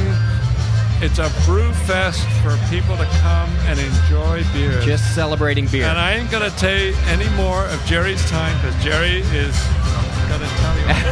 Well, I just want to mention, not only have you got the great beers coming over from Washington, but British Columbia itself has a fantastic beer scene nowadays. Oh, absolutely. We have 20, I think, microbreweries and perhaps as many brew pubs operating in the province, and we've come a long way in the last 10 years for sure. In the beginning, all the beers were generally, English ales, bitters, pale ales, that sort of thing. Our British heritage came through, and that's the direction we took. I don't know if you realize it or not, but John Mitchell and Frank Appleton started the first brew pub in North America in Horseshoe Bay, just outside of Vancouver, BC, before Bert Grant or anybody else down here did. And once again, just English beer, strictly English beer right out the gap. And it's taken a long time for people north of the 49th to start appreciating really hoppy IPAs and big stouts and things like that. We've had a lot of variety, but in the last 10 years that's just exploded. Everybody's doing same as here, I suppose. Sure, and all over, really. Yeah, but it's always good to see, and especially if it's in your hometown. So, well, of course, I mean it's great. You guys have day jobs, or you just put on this festival all year? You don't work, either one of you, do you? You guys got as little as possible. You got a great gig going on. Hey, I'm retired. I gave up all kinds of serious work several years ago. I'm 67 years old. I kept telling Jerry, when I get to 65, I'm retiring. I'm not going to be part of this beer festival any longer. You're done with it. But you know what? You can't quit. No, and you'll attend at least. By the way, Doc's been trying to retire for the last 3 weeks also. Yeah, it just hasn't worked out for him. Nah, it doesn't work out. I might retire You can try tomorrow. and you can try. You can't retire from beer, for Christ's sake. You can't, right? It's impossible. You say anything you want, John. You're fine. Don't worry about it. You could have said, for fuck's sake, I wouldn't. No, I wouldn't say that. Maybe. Don't encourage him. Maybe another beer or two in John, and we'll be getting F-bombs all over the place. And another thing. we are having a ball here. Good. I'm telling you, I just want to break from the conversation for a moment. Okay. We came here because, Tom Daldorf and the gang do such a fabulous job with the Celebrator Beer News. They really do. And I've been involved with them for the last 3 or 4 years, and I tried writing for other magazines. These guys appreciate what you write. In other words, you got fired from every other magazine.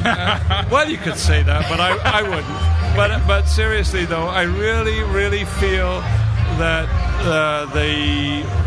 the editorial staff and the readers appreciate what we write about beer. Sure, absolutely. So that's why we're here. And when Tom said, the 20th anniversary is the time we should be here, so we said, okay, we're all coming. Yeah. The directors of the Great Canadian Beer Festival are going to be here. Great. To spread the word that this is the Canadian festival to come to. And are you recruiting brewers to come back to the festival with you? Yeah. Oh, we're always looking for brewers, but we had 12 last year. We do this great program that involves the U.S. Council, the Canadian Department of Foreign Affairs and International Trade, the British Columbia Liquor Branch. It's a really huge operation. John looks after that part of it, actually. And I think 12 breweries is our limit. It's the most we can really afford to get up. But what we want to do, though, is we want, like I was just talking to Vinny at Russian Brewing, come on up and just taste the Canadian beers. We've got a lot of brewers up in British Columbia that are doing their own thing. We're all going in. The great thing about modern craft brewing is we're all going in all different directions. That's the best part. Yeah. And so somebody like Vinny goes off in that direction, and we want him to talk to, say, Matt Phillips from Phillips Brewing in Victoria, who is doing some fantastic things for British Columbia, and James Walton of Storm Brewing in Vancouver. These are guys that are pushing the envelope. And the reason that Jerry and I decided, we and the executive, all right, let's be politically You've got a panel, don't you? Yeah, we do. You have to report to people. Yeah, exactly. So we got to be politically correct. Yeah. That we said, no, we are not going to have this as a medal event. Okay. There's going to be no grinding teeth between brewers. It's going to be a good hugging. I like that move. Yeah. I think that's a smart move, and it really just celebrates the beer. Yeah, it does. And that's what, here I am with a wonderful beer in my hand, and it's like, this is what it's all about. You've got no need to judge that beer. You know what? And you speak of judging. I have a little hang-up with the AHA. You do? Let's put it this way. My view of a beer is, if I'm judging a pile of beers, which is the one that I would go up to the bar and say, I'll have another pint of that, please. I'll take a second one. Okay. That's it. That's that, your to me, standard. That's the winner. So, sort of all the guidelines and everything else, they don't mean anything to you. It's just, would you order another one? Well, when you really think about it, at the end of the day, particularly after your fifth one, that's really what it's all about. I gotta say, unless I'm geeking out about beer and I've got nothing else to talk about, I tend to agree with you, John. If I'm gonna drink another one, I'm happy about it. Well, I will say, I won't knock the AHA or the beer judging. There's definitely a need for defining beers. But I still say, at the end of the day, it's what you drink that you like. Well, I can drink to that, as a matter of fact. Thank you. John Rowlings and also Jerry Heater. These guys run the great Canadian Beer Festival up there, and it is a great festival. I hope to make it there myself one day. It is during the warm months, I hope. It's September. It's in the second week of September, and in British Columbia, like Seattle, I suppose, and on the coast, it's always sunny in that period of time. It's a nice time. It's cool at night, but it's beautiful during the day, and it works really well for beer drinking. I just want to sort of say a few things extra to what John's been saying. If there's brewers that watch or listen to your show, I should say, all the time, what they need to know is all you have to do is go onto our website, gcbf.com. Contact us sometime in July. A brewer that has never had to pay to come to our beer festival, we'll always send them tickets for the beer festival. We'll involve them in all the VIP parties, all the brewers' receptions, the volunteer parties. They'll eat and drink for free at all those events. and they'll come away having a great time. And the reason that I'm so excited about being on your show right now, and one of the reasons why we advertise in Celebrator and Northwest Brewing Notes, is because what we want is we want beer people to come to our festival. We don't want drunks and punks coming to our festival. We get them. Understood. Yeah, we get them, but. We're also a non-profit society, so what we do is we just sell a limited number of tickets. In fact, last year we actually cut back on the number of tickets we sell for our festival so we could have a better experience for people. So it's not a mob of drunken teenagers. No, not at all. It's and every year it gets better and better. Like I say, it's outside, it's sunny, we've got lots of tents. We have more of a variety of entertainment than probably any festival I've ever attended. We get every busker in the whole city out there. We have jugglers, stilt walkers. It's like Cirque du Beer, you know. You don't have mimes, do you? No, mimes are just... They're excluded. No, that's not right. It isn't right. You can go to gcbf.com if you're a brewer, and I assume you can also get tickets there and find out all the information you need to know about the great Canadian Beer Festival. Gentlemen, thanks very much, and thanks for coming to California and finding yourself some good beer down here. Thank you. All right, I appreciate it, guys. A whole lot to get to today. Before I take a break, I want to talk to Chris Black here. We got Chris Black from, I got to say, one of my favorite bars on the planet, from Falling Rock out there in Denver. I can't get enough of the place when I go for GABF, Chris. Neither can anybody else, apparently. Yeah, there gets to be a pretty good line out front during the beer festival. We kind of built the place to be the headquarters, the unofficial headquarters during the beer festival. Yeah. And I've been moderately successful with that. You've done well. I mean, I think a line of 200 people down the block is moderately successful. Okay. I think that's a great measure of success. Yeah.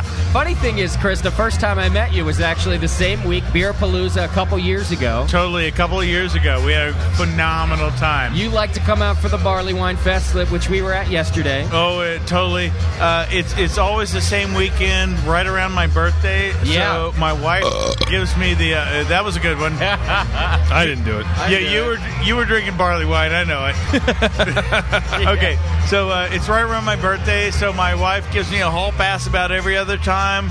This year she's out with me. Oh, good. We're totally having this great time. I should have sat her down at the table instead of you and got the dirt. Yeah. You shouldn't get her down because she'll give you totally the dirt. See, Chris Black's a fascinating guy. He's one of the most interesting publicans you're ever going to meet in your life. Oh, easily. Because he's a maniac. The man is insane. Yeah. If you just go to the Falling Rock and just talk to one of his employees about him, just ask him. Oh, totally ask him. No, they'll totally go off on me. It's great. You will be entertained for a good hour or so on Chris Black's story. He's smashed up bottles of Budweiser out in the streets. Yeah. He chases people out of the bar. Yeah. Didn't you throw kegs at someone once? Threw kegs at someone. No, I threw kegs, and I also pulled out my 18-volt... now, this isn't a plug because they didn't give me any equipment, but my 18-volt DeWalt circular saw, I cut a brewery's sign in half while standing on top of the bar and threw it down, and I believe the statement I made was, "He's dead to me." Oh, no. This is why I love Chris. Yeah. See, Doc, we're always talking about good radio. Oh, yeah. Chris Black is good radio, man. This guy with his insane stories. I go, and the stories that my employees are going to tell you are, I would give it a good shot of being absolutely the truth. I'm kind of afraid to have him in the studio. He's kind of more, I picture him more of like the head of the Hells Angels than I do as a publican. It's a strange thing. It's just one of those things, I'm very, very, very, very passionate about what I do. He might stand up and piss on your mixer. What did you say?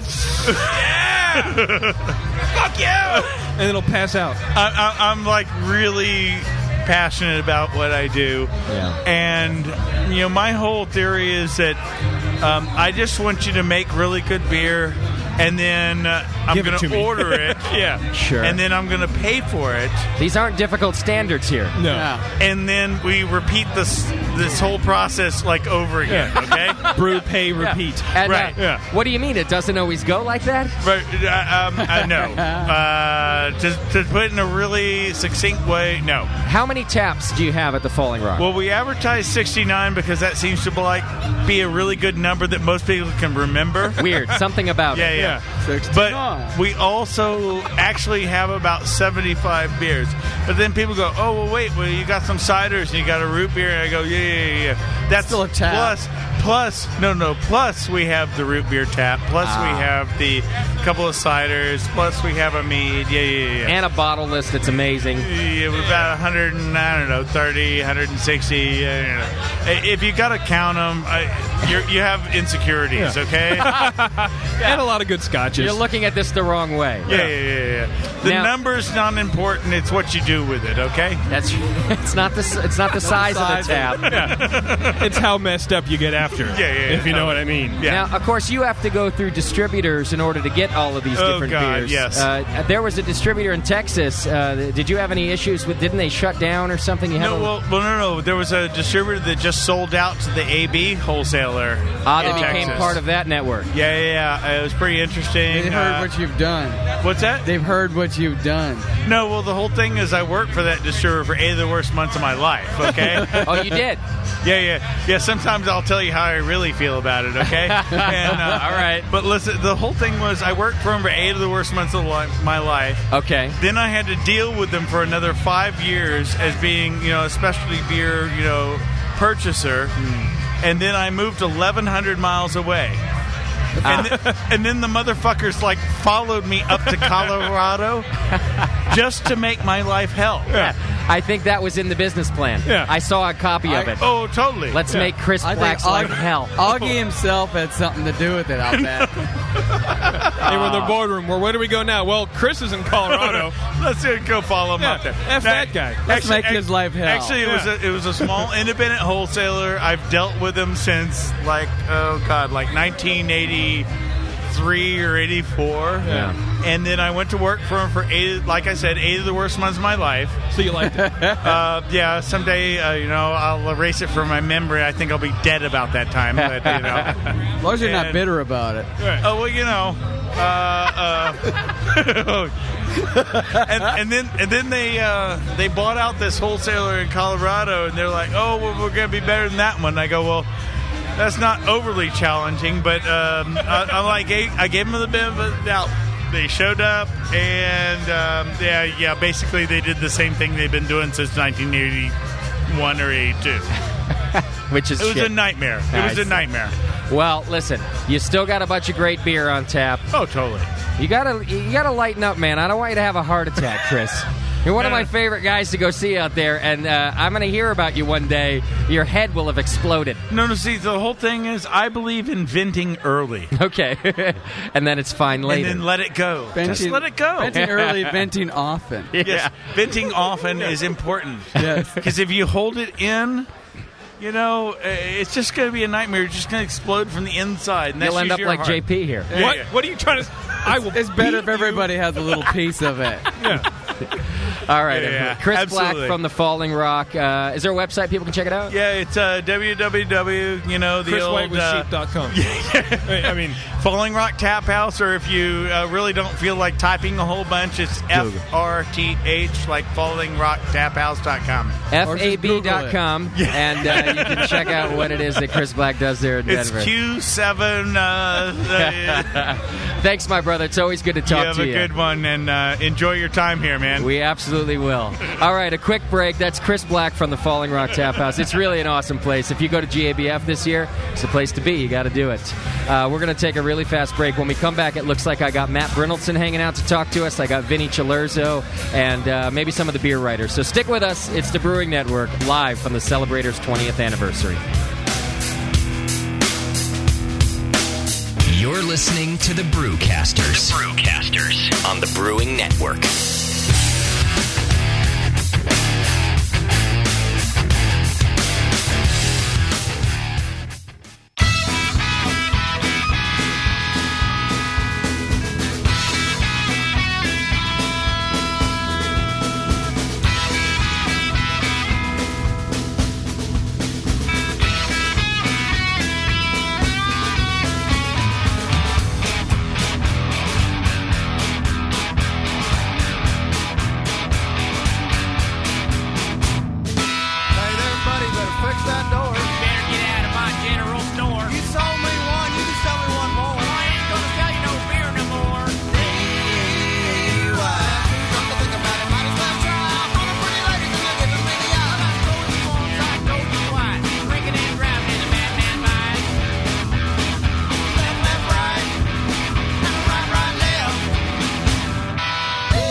walk in line, heel to toe, play the guitar and go to go.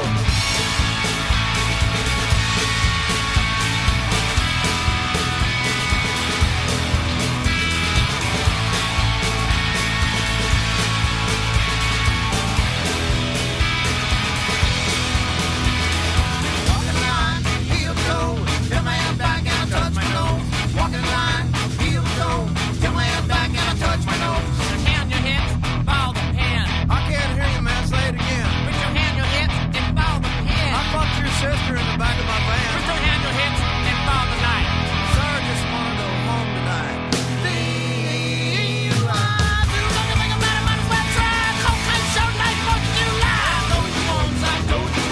Drinking and driving is a madman's vice. Told you once, told you twice. Drinking and driving is a madman's vice. Told you once, told you twice. Drinking and driving is a madman's vice.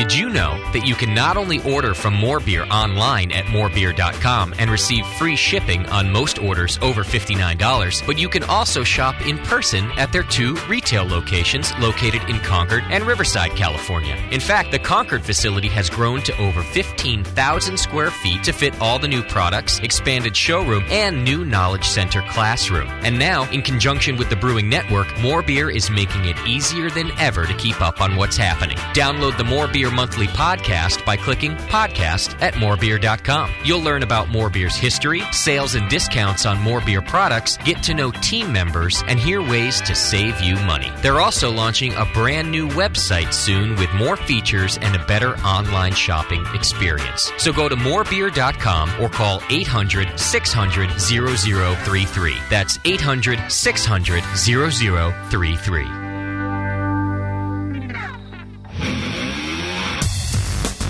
Wait till you can pour it out of your own kegerator. Yeah. I mean, your friends will look at you with awe. And it's just hot. It is? It's so super hot. The home of live beer radio. TheBrewingNetwork.com. Because like beer, radio shouldn't suck. You're listening to The Session.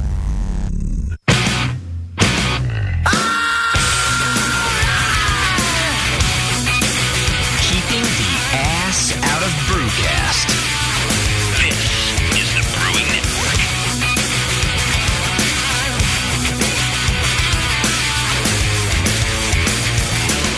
All right, welcome back to the program, everybody. It's starting to get crazy. Clothes are coming off. Panties were thrown a couple segments ago. Vinny, I would have thought that you were the first brewer that was going to have panties thrown at him. You weren't. It was Ted from Eel River. Woman came up, threw panties right at him. It was unbelievable. Yeah, I'm speechless with him. Yeah, it was amazing. You don't even know what I mean by that.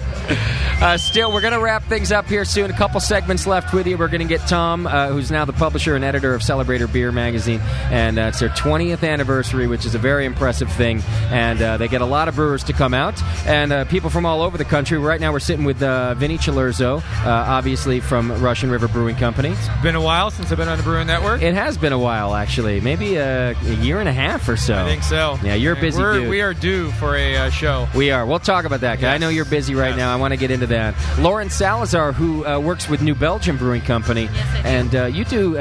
You have an official title, which I'll let you give us, but essentially, you quality control and tasting kind of a thing, right? I'm not in charge of the entire quality control. I am the sensory specialist, and I do blending for the barrel-aged beers. I think that's why you have me up here. You actually are in charge of saying a little more of this, a little less of that. That's my entire 50% of my title. Lauren apparently has the best job That's in her beer. entire existence at New Belgium. She gets paid to travel and to drink beer. Wow. Whatever. Lauren has a fantastic gig. People are lining up with their resumes right now. And then we've got Matt Brindleton from Firestone Walker Brewing Company. What's happening, Matt? I'm the dog on this tour right here. You kind of look doggish as well, actually. It's been a long weekend. What's with all the facial hair now? I'm trying to, You're going scruffy. He's going Jesus Christ.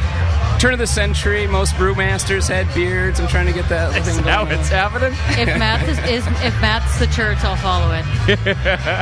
Matt makes amazing. Matt, let's hear about your barley wine. What about barley? We don't brew barley wine. I hear you won something yesterday. Bronze medal? Yeah, bronze. Yeah. The shameful bronze. Hey! Yeah. If it's not first, forget it. I'm not even going to congratulate you for that, Matt. You've done better than that. Shame on you. No, out of 55 different barley wines, you're up there as a medalist. Always as a medalist. You're not happy with it, are you? No, you want the gold. We're super stoked. What an asshole. No. You want the gold. Hey, we didn't even play, so. As long as we beat Vinny, it's cool. That's all that matters. You know, we make a barley wine once every 4 years, and we use the same one every year until we finally run out. That's when you stop entering. But you know what? Barley wine's not dead, though. No. There were people lined up, Dave told me, at the Toronado at 7:30 in the morning. It was packed, man. I was on the BART on my way into the city at 8 a.m. There was barley wine aficionados all over that train. They were everywhere. Yeah, I think the Toronado does such a great service to barley wine because barley wine is just kind of known as this unbelievably undrinkable beer. Yeah. And unbelievable beers there. Easily drinkable, easily palatable. Maybe not all 55. Sure. Well, that's never going to be the case, I think is she's it? talking about mine. 5-year-old, oxidized. Well, let's say that 54 of them were fantastic, all right, Vinny? So you're saying it's Dave Keane has saved barley wine. Single-handedly, Superman style. Wow. I might throw my panties at Dave when I see him after that. I'm pretty sure Jennifer would kick your ass if you did that. That might happen. I think a lot of people would be disturbed that I wear panties as well, but I don't have to talk about that. Matt, you've not even been doing beer things since you've been in town. You're going to concerts all weekend. Well, no. This is all about beer. I'm on the company's dime. It's cool. Oh, sorry. I mean, Matt's been working hard since he got here Friday. Yeah. Getting up early, a lot of promotions, that kind of stuff. You guys had a couple special beers on tap at City Beer this weekend.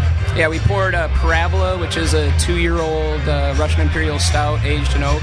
Okay. And we poured Sean Paxton's Saucer Full of Secrets. Oh, yeah? That he brewed. Wow, you guys are getting some mileage out of that Saucer Full of Secrets, I got to say right now. Paxton won't stop talking about it.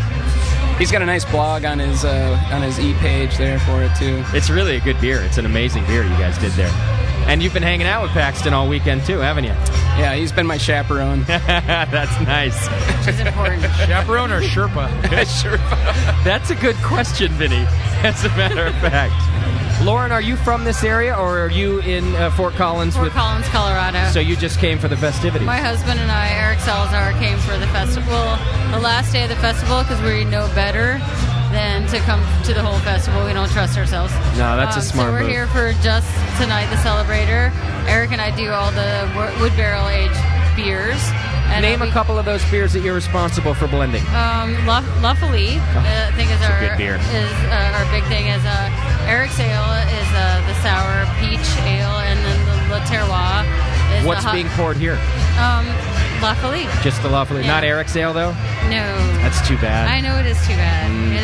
It's our best. La Folie's nothing to shake a stick at. Vinny, Yeah. you got to tell me you like La Folie. Oh, I like La Folie. I like when you said just La Folie. Just that. Well, I think it's funny because when we come to places like this, I realize it really humbles you when you taste things from Russian River and you taste things from Firestone Walker, and I'm always humbled by our so-called competition. I say competition because as production, we don't really think about things as competition. We're just friends. So it's so great as production people to just come out here and drink and just enjoy the crap out of ourselves. Sure. And I drank, I get to drink both of these guys' beers, and it's unbelievable, and it just it humbles me every time. And I thought you were dissing Vinny when you said so-called competition. How many cuss words are allowed here? No way. Many as you want. You You're can fine. say fuck, shit, crap. Motherfucker. It's awesome. Internet radio. Yeah, no way. I'm unbelievably. I'm surprised constantly by. Come on, let's hear a bad word. Fuck no. Yeah. I'm surprised constantly about the craft brewing industry and their ability to just rise to the next level. It's unbelievable. I say bring it on. I'm supposed to ask you about cans. Cans. Yeah, cans are our future in small industries. Yeah? And I'm the corked industry, and there's a can industry, and there's a capped industry. Do you and think I that belong in that the future of craft beer is canned beer? No, but I think the future of camping is canned beer. That's got to be the best answer I've ever heard in my life. I think you're right about that. Yeah. So, if I'm gonna romantically do something with my spouse, I would say corked beer all You'd the do way. it in the can. Corked beer. Corked beer. If I'm gonna go somewhere and do something, I it's see. corked beer. If I'm packing in and packing out, it's canned beer. Will we see New Belgium in a can? Of course you will. What are we going to see? What's going to be in a can? You have to ask him. I'm not. You don't. I'm just production. I'm just production. I'm not sales or marketing. Now, so I don't know what I'm allowed to we say. could just talk Sean. So when you're doing the research and development, if we could only get Sully to put something in a can. 21st Amendment to do cans. Thank you.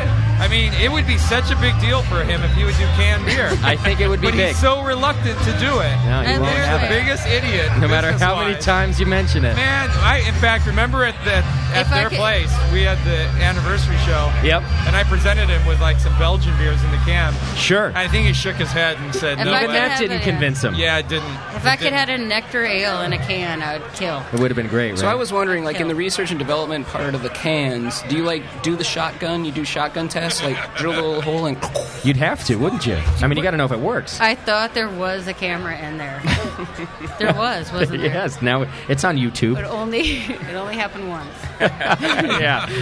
Nobody listens to this program, Lauren. We have 0 listeners. So what are we going to see in a can? There's one guy in from Australia that calls There's in. one dude in Australia that listens to this entire I program. think right now we're just trying to figure out what goes in a can. I see. Yeah, so it's I'm on a funny little panel that just tries to figure out what people want.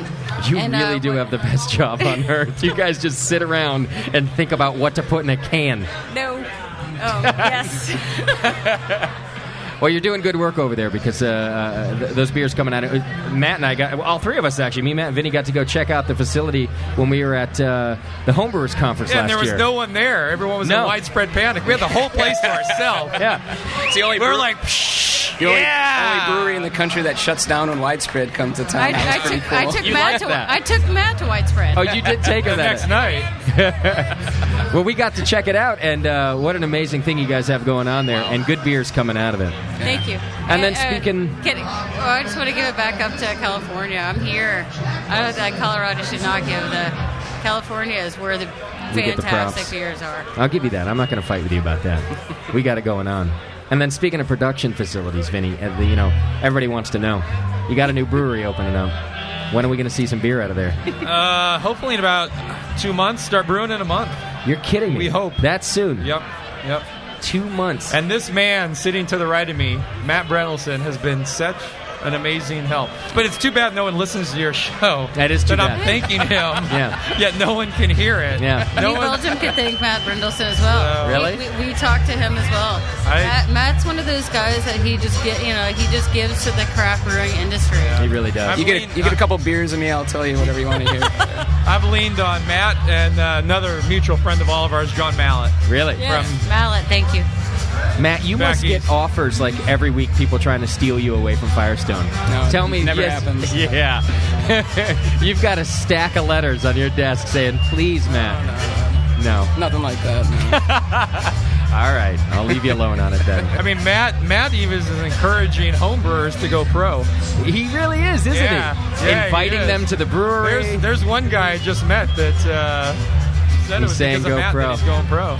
Matt, you gotta I'm not responsible for any of this, man. You gotta hold back a little, man. You gotta keep it inside, Yeah. Keep some secrets. Okay, so what's going to be the first brew off the new brew house for you? Good question. Ooh, something barrel. Yeah. Temptation. Oh, no kidding. You're going Yeah. straight for the barrel out Yeah, of because we have 400 wine barrels to fill. it. You do. And when are you coming to Colorado? Technically, it's 420, and I don't know why that is. That 420. The exact number of wine barrels that fit in the barrel room. Is it your 420. proximity to Lagunitas? It's an interesting number because it takes exactly 420 pounds of malt between our first silo and the mill. So you always have to Really? turn it off, and 420 is all through the It's entire really a brew. magic number. It is. It's amazing. Not just 23. yeah, we're the 23 thing. Now, are we going to see beers that we don't normally see in a bottle come out of this new brewery? Blind Pig. You are going to put that in a bottle? And Pliny the Elder. 6-packs? No. 22s. You know, this was an interesting thing. I'm going to go off for a second. Good. The internet can be a bad thing. You can go onto the TTB's website, and after we've approved the label, you can publicly go... You can view them. You can basically go view what we want to be a secret. So there's no secret. Yeah. And there's no secret. We're bottling Pliny and Blind Pig into a 16-ounce bottle. Are It's you a really? Single-serving pint bottle.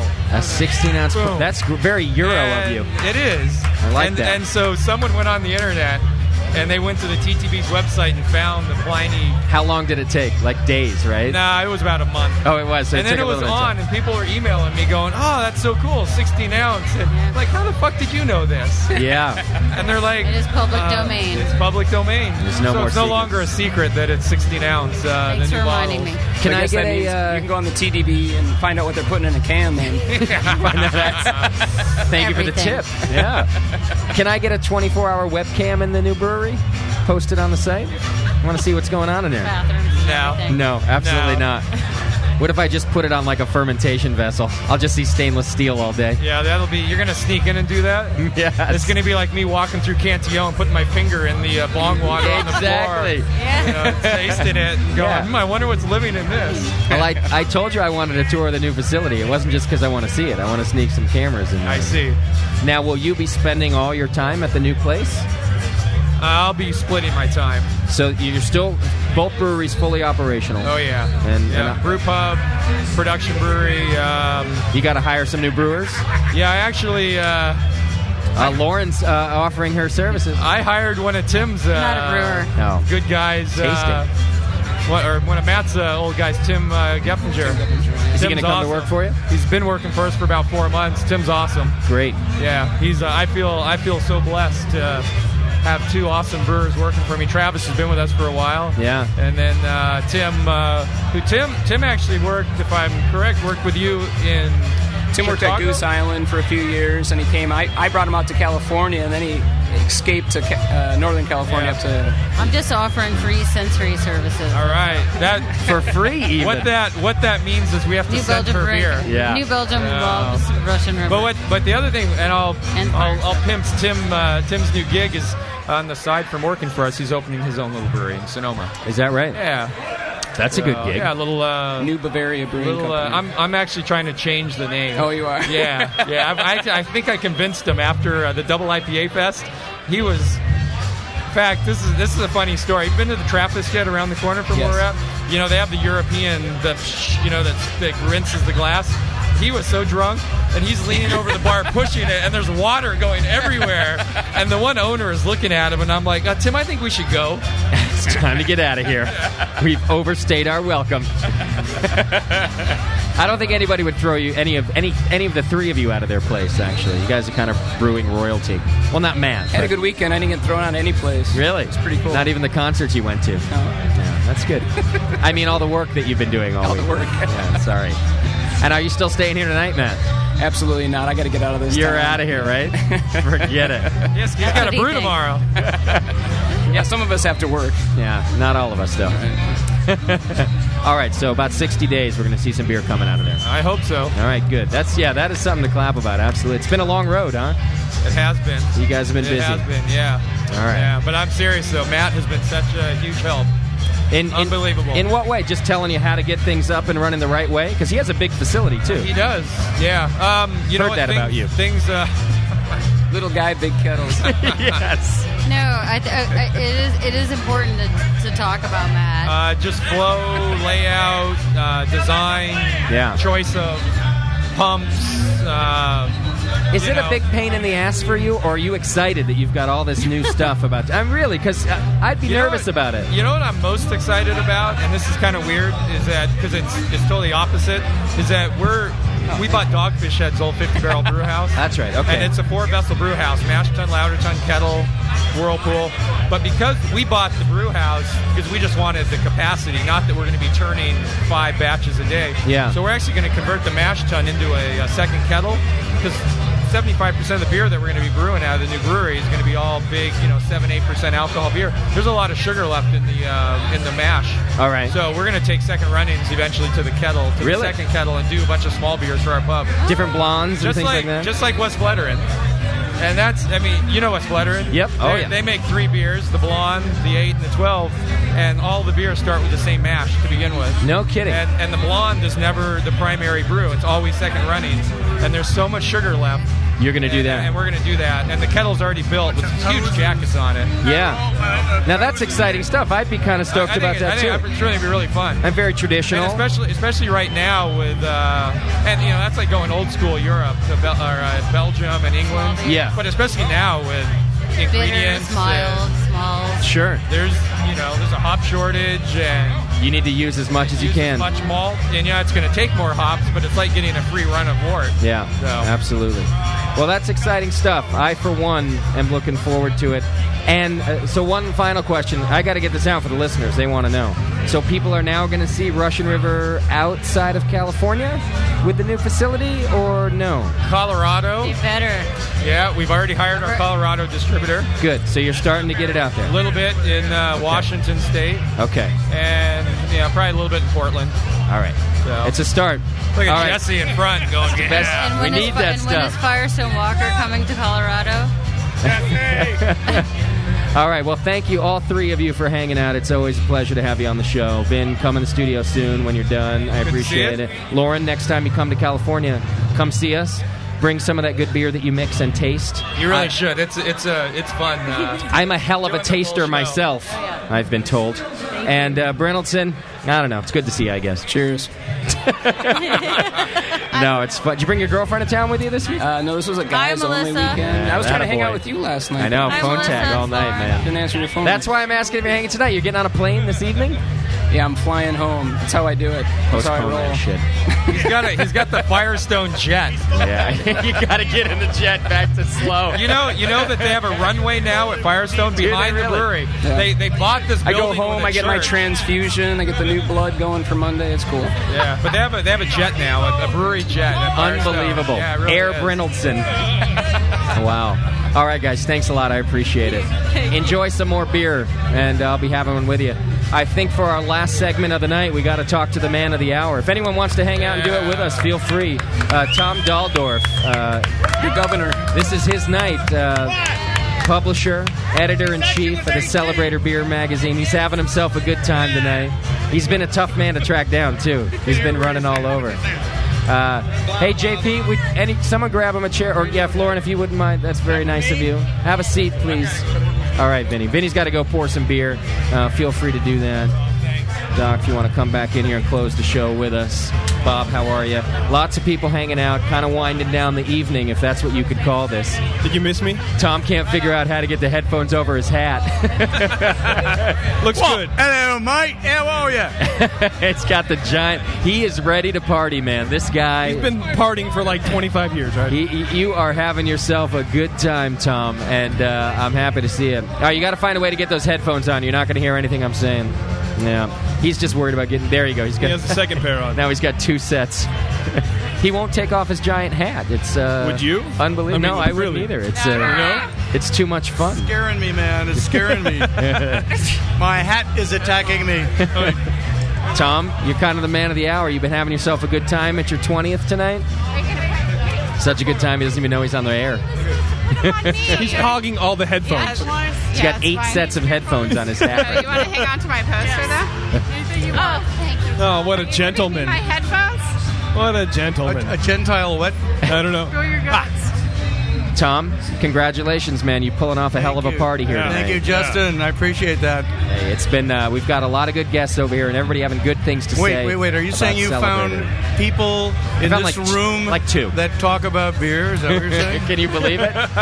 Where did you find them? My 2-hour show has turned into a 4-hour marathon so far. I think you could do a couple of days. I could easily really, go on. Worked on it. Yeah. It was tough to choose. You're lucky we fit you in. That's exactly right. Hey, you stole the star of our photo shoot. We tried to get Brett Nichols into our shot of our Celebrator people, and you wouldn't let him off your show. Oh, shit, he was with us. Uh-huh. We were having a good time. Yeah, well, you're on my list. Damn it. Photoshop him in, you'll be fine. Apparently, I'm not invited back to 21. Exactly. Yeah. We have the technology, man. We'll make it happen. I got to start by saying congratulations. You've done a great job. Thank you. And I need to get a little info out for the listeners at least. How long have you been doing what you do for Celebrator? Brett and Julie did the first 2 years, and Brett was delivering the entire Celebrator all over California in his Jeep Cherokee. I couldn't believe that. It was wild, Yeah, that's crazy. And then I introduced the concept of UPS to him. Amazing. It was an eye-opener. You're a genius. But anyway, and then things were happening in their lives and everything, and Brett was literally ready to walk away from it. Okay. And I was doing the layout at the time because I had the Mac Plus, if anybody knows what that is. Old school Mac. 1985 technology. Okay. It's a dishwasher, right? Started with PageMaker 1.0. Anybody? I know what you're talking about. 1.0. Okay. I know exactly what you're talking about. You had it on a floppy, and you loaded in, and then you kicked it out, and then you put in your, what you wanted to record it on. It was pretty amazing. Anyway, the point was, I told Brett, I said, dude, you're playing out these galleys, and you're cutting it with scissors, and you're pasting it up on a board, and you're putting dingbats in there because it didn't make it all the way to the bottom of the page. Yeah. There's a new technology here called Macintosh. All right. And the new so I started doing the generation. layout, and I told him that if he paid me what he was paying this guy to play out the galleys for the paper for 2 issues, I could buy a laser printer. Yeah. And that was $3,500 in those days. Wow. So I did. And the rest is history. So I started doing the layout for them. 18 years ago. 18 years ago. Okay. Well, actually 19 years ago, because after they did the first year, I started doing the layout for them. I see. Okay. And then they sort of decided they were going to walk away from it, and I said, dude, you have got this incredible paper. You've got these people all excited about beer in California. You have got advertisers. You've got subscribers. You excited. You touched the mind of the beer drinker in California. Yes. You cannot walk away from this. And he went, oh? Yeah. Oh. You mean you'd like pay me? So anyway. Yeah. Short story.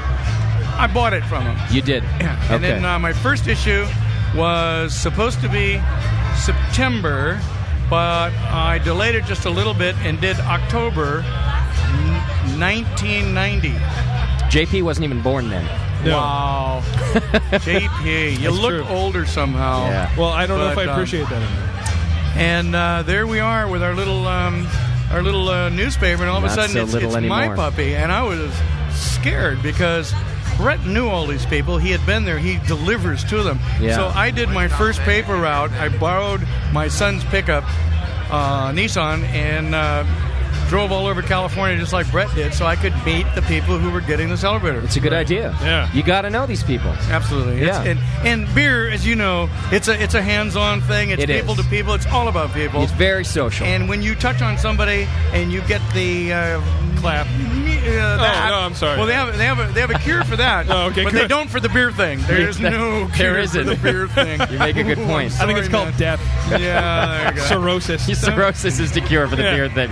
So there we are with all of a sudden this ex-wine guy, Macintosh layout guy who is doing some event production. Yeah. Is all of a sudden owner of a brews paper. Uh-huh. The term brews paper was coined by Brett Nichols. He did say that to us. I like that too. Yeah. I won't and even he steal let it go into the public domain, which is even cooler. Oh, then I can steal it. And a couple of years later, Done. A newspaper came out of the Midwest, called itself the Brews Paper trademark, and I called him up and said, hello. Yeah. We need to talk. Anyway, they lasted 2 issues, I believe. And you got that back. But there it is, and he really touched into both Brett and Julie. Just touched on something that was real, and it was at the very beginning. It's like you're catching a wave and you're getting the swell. Yeah. Even And before, yeah, all of just a sudden I'm on the leading edge, going, ow, ooh, and then you Taking get the down, ride. yeah, get down to the bottom, and you're well, and that still is scary. standing. You know? Hello. Yeah. Does Tell the- me about that. So does the hat work for you? Or? you must have been nervous. Like, what am I going to do here? Exactly. Okay. Exactly, yeah. Well, you've obviously done a good job. Well, thank you. But a couple of other lucky things happened. There was a Northwest beer paper called the Cascade Beer News. Okay. And they did another Celebrator. They came out for about a year, and they folded. But the guys that were running it were real true believers. And they went on to work with McMiniman's pubs up there, the both of them. And they said, dude, we really respect the Celebrator. We don't want these other guys who were doing stuff at the time. Would you take over our subscription list? How much would we pay you? And I said, pay me. I'll fulfill your subscription list. Wow. And we moved into the Pacific Northwest. And it was like... And that was your first kind of branching out from the Bay Area. Correct. Okay. And at that time, I changed the name from California Celebrator to Celebrator Beer News. Which it is today. Yeah. And I'm thinking about, this could be a bigger thing than just California. When we started, when Brett started, Brett and Julie, Celebrator was talking about 24 breweries in California. Wow. If you take an issue of Celebrator and take a look at it, and look at the breweries that are in there, you go, wow. And then he had a listing of some cool bottle shops and a couple of pubs, and that was it for the hop spots. Right. We've grown a little. Yeah, absolutely. I don't know if you've noticed. Well, now it's, what is it, a 56 page? It bounces around from 52 to 58, depending on the mercy of our advertisers. Sure. Thank you. Hey, listen, I know where you're at with that. Yeah, exactly. And it is merciful, and we do thank them over and over. My brother, you know where I'm coming from. Me and Tom are on the same boat So there we are with, with building the thing up. And it's been a little rocky, but, the beer industry goes through these little... we sort of hit the wall in 1996, 97. Got real scary for a while. And there was a shakeout, and there were a lot of breweries that went bye-bye. Yeah. And, there were some breweries that just were in it for all kinds of different reasons. And if it's not about the beer and a clear mission and a plan and good beer, consistent, and a marketing effort, and look at what's survived, and look at what's going on today, and all of the growth is taking place in the regional and larger, and the brew pubs can survive in their own environment. So if you've got a strong brew pub, or if you've got a microbrewery that has a good regional base, you're golden. That's right, and you got to make good beer. I mean, let's face it. Bottom line, you got to make good beer. Because hence the shakeout. 20 to 25 years later, that's us right now. Yeah. Beer isn't the new thing anymore. It's not about, there's a new microbrewery. Right. And we'll support them no matter what. People are too sophisticated these days. And because of that sophistication, introduce your guest.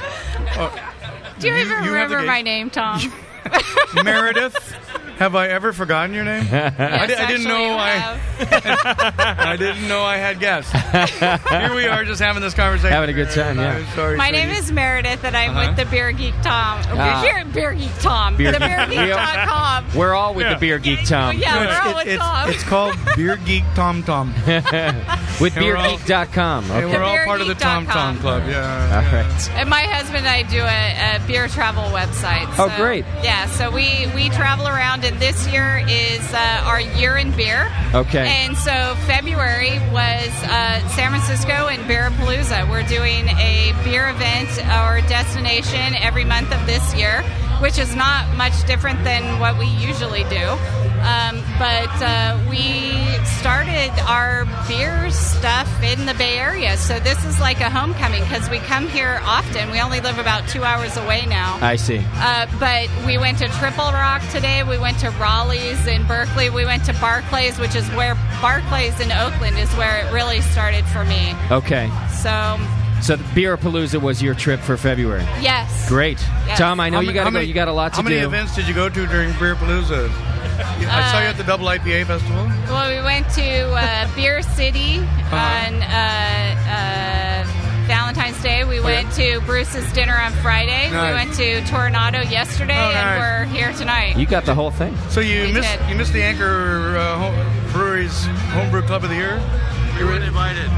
If you're a home brewer, you're invited. That's right. Two people from every homebrew club in the state of California are invited for that event. We don't homebrew. That's why you were invited. I think we were invited. Tom, I know you got to go. Yeah, we're running up against it because our party's over at 8 and I've got to shut down. But Justin, thank you so much for doing this today. Thank you for bringing our little party here in Oakland to a bigger audience who really appreciate it. I'll tell you what, it's a big party, and you deserve all the thanks from me because you guys are pioneers in this whole beer media thing, and I appreciate it.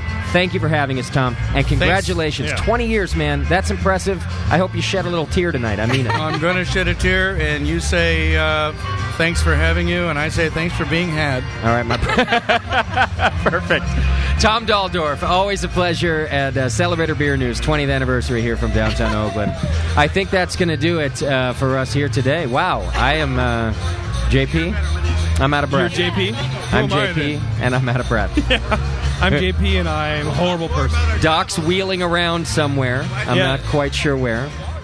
Here, let me turn you back on. Oh, yeah, you do. Yeah. Doc is loving this wheelchair deal, man. Well, Doc's He's getting not been pushed out around in a while. Doc, come Yeah. say goodbye to the folks, and we'll wrap this thing up. Doc, you having a good time? Back off the wagon? Now I can hear you. You having a good time? Oh, yeah. All right, that's good. And, I'm wheeling around in this wheelchair just fine. People just scooting out of my way. Colonel Tasty, you want to say goodbye to the folks, Tasty? I can't hear you You yet. gotta get the headphones on. What time we got? Do I have time to get more beer even, or have we... I don't know. It's I just 7:27. I just talked into the trifecta here. We've got Shat, we've got Tasty, and Brindleson. They're all going to stay in the same RV for Burning Man. Oh. They're all gone. You got Shat to go, huh? Oh yeah. Well, Really? he's gonna bunk with Tasty and Brindleson. Come on. Wow. What a good time it's going to be this year. Oh, my God, yeah. All right, let's get out of here.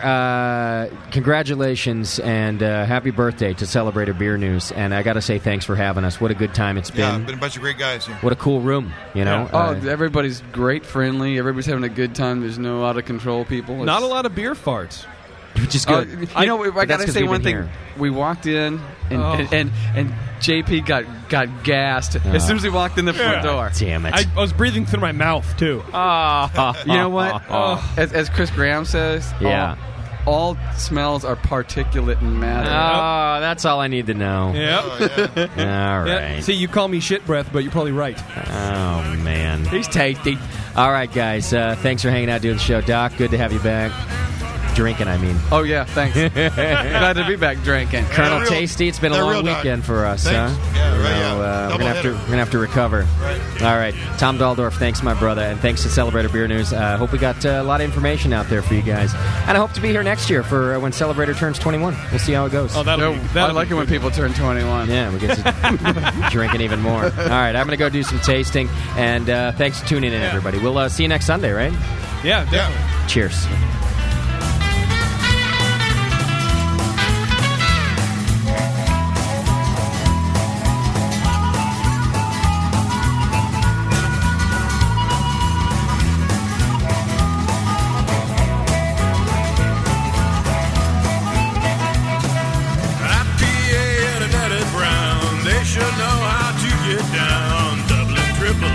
Best friend, I think I'll have them all over again. But don't you give me that American truth for the one a real homebrew. Homebrew, don't you really love it at all?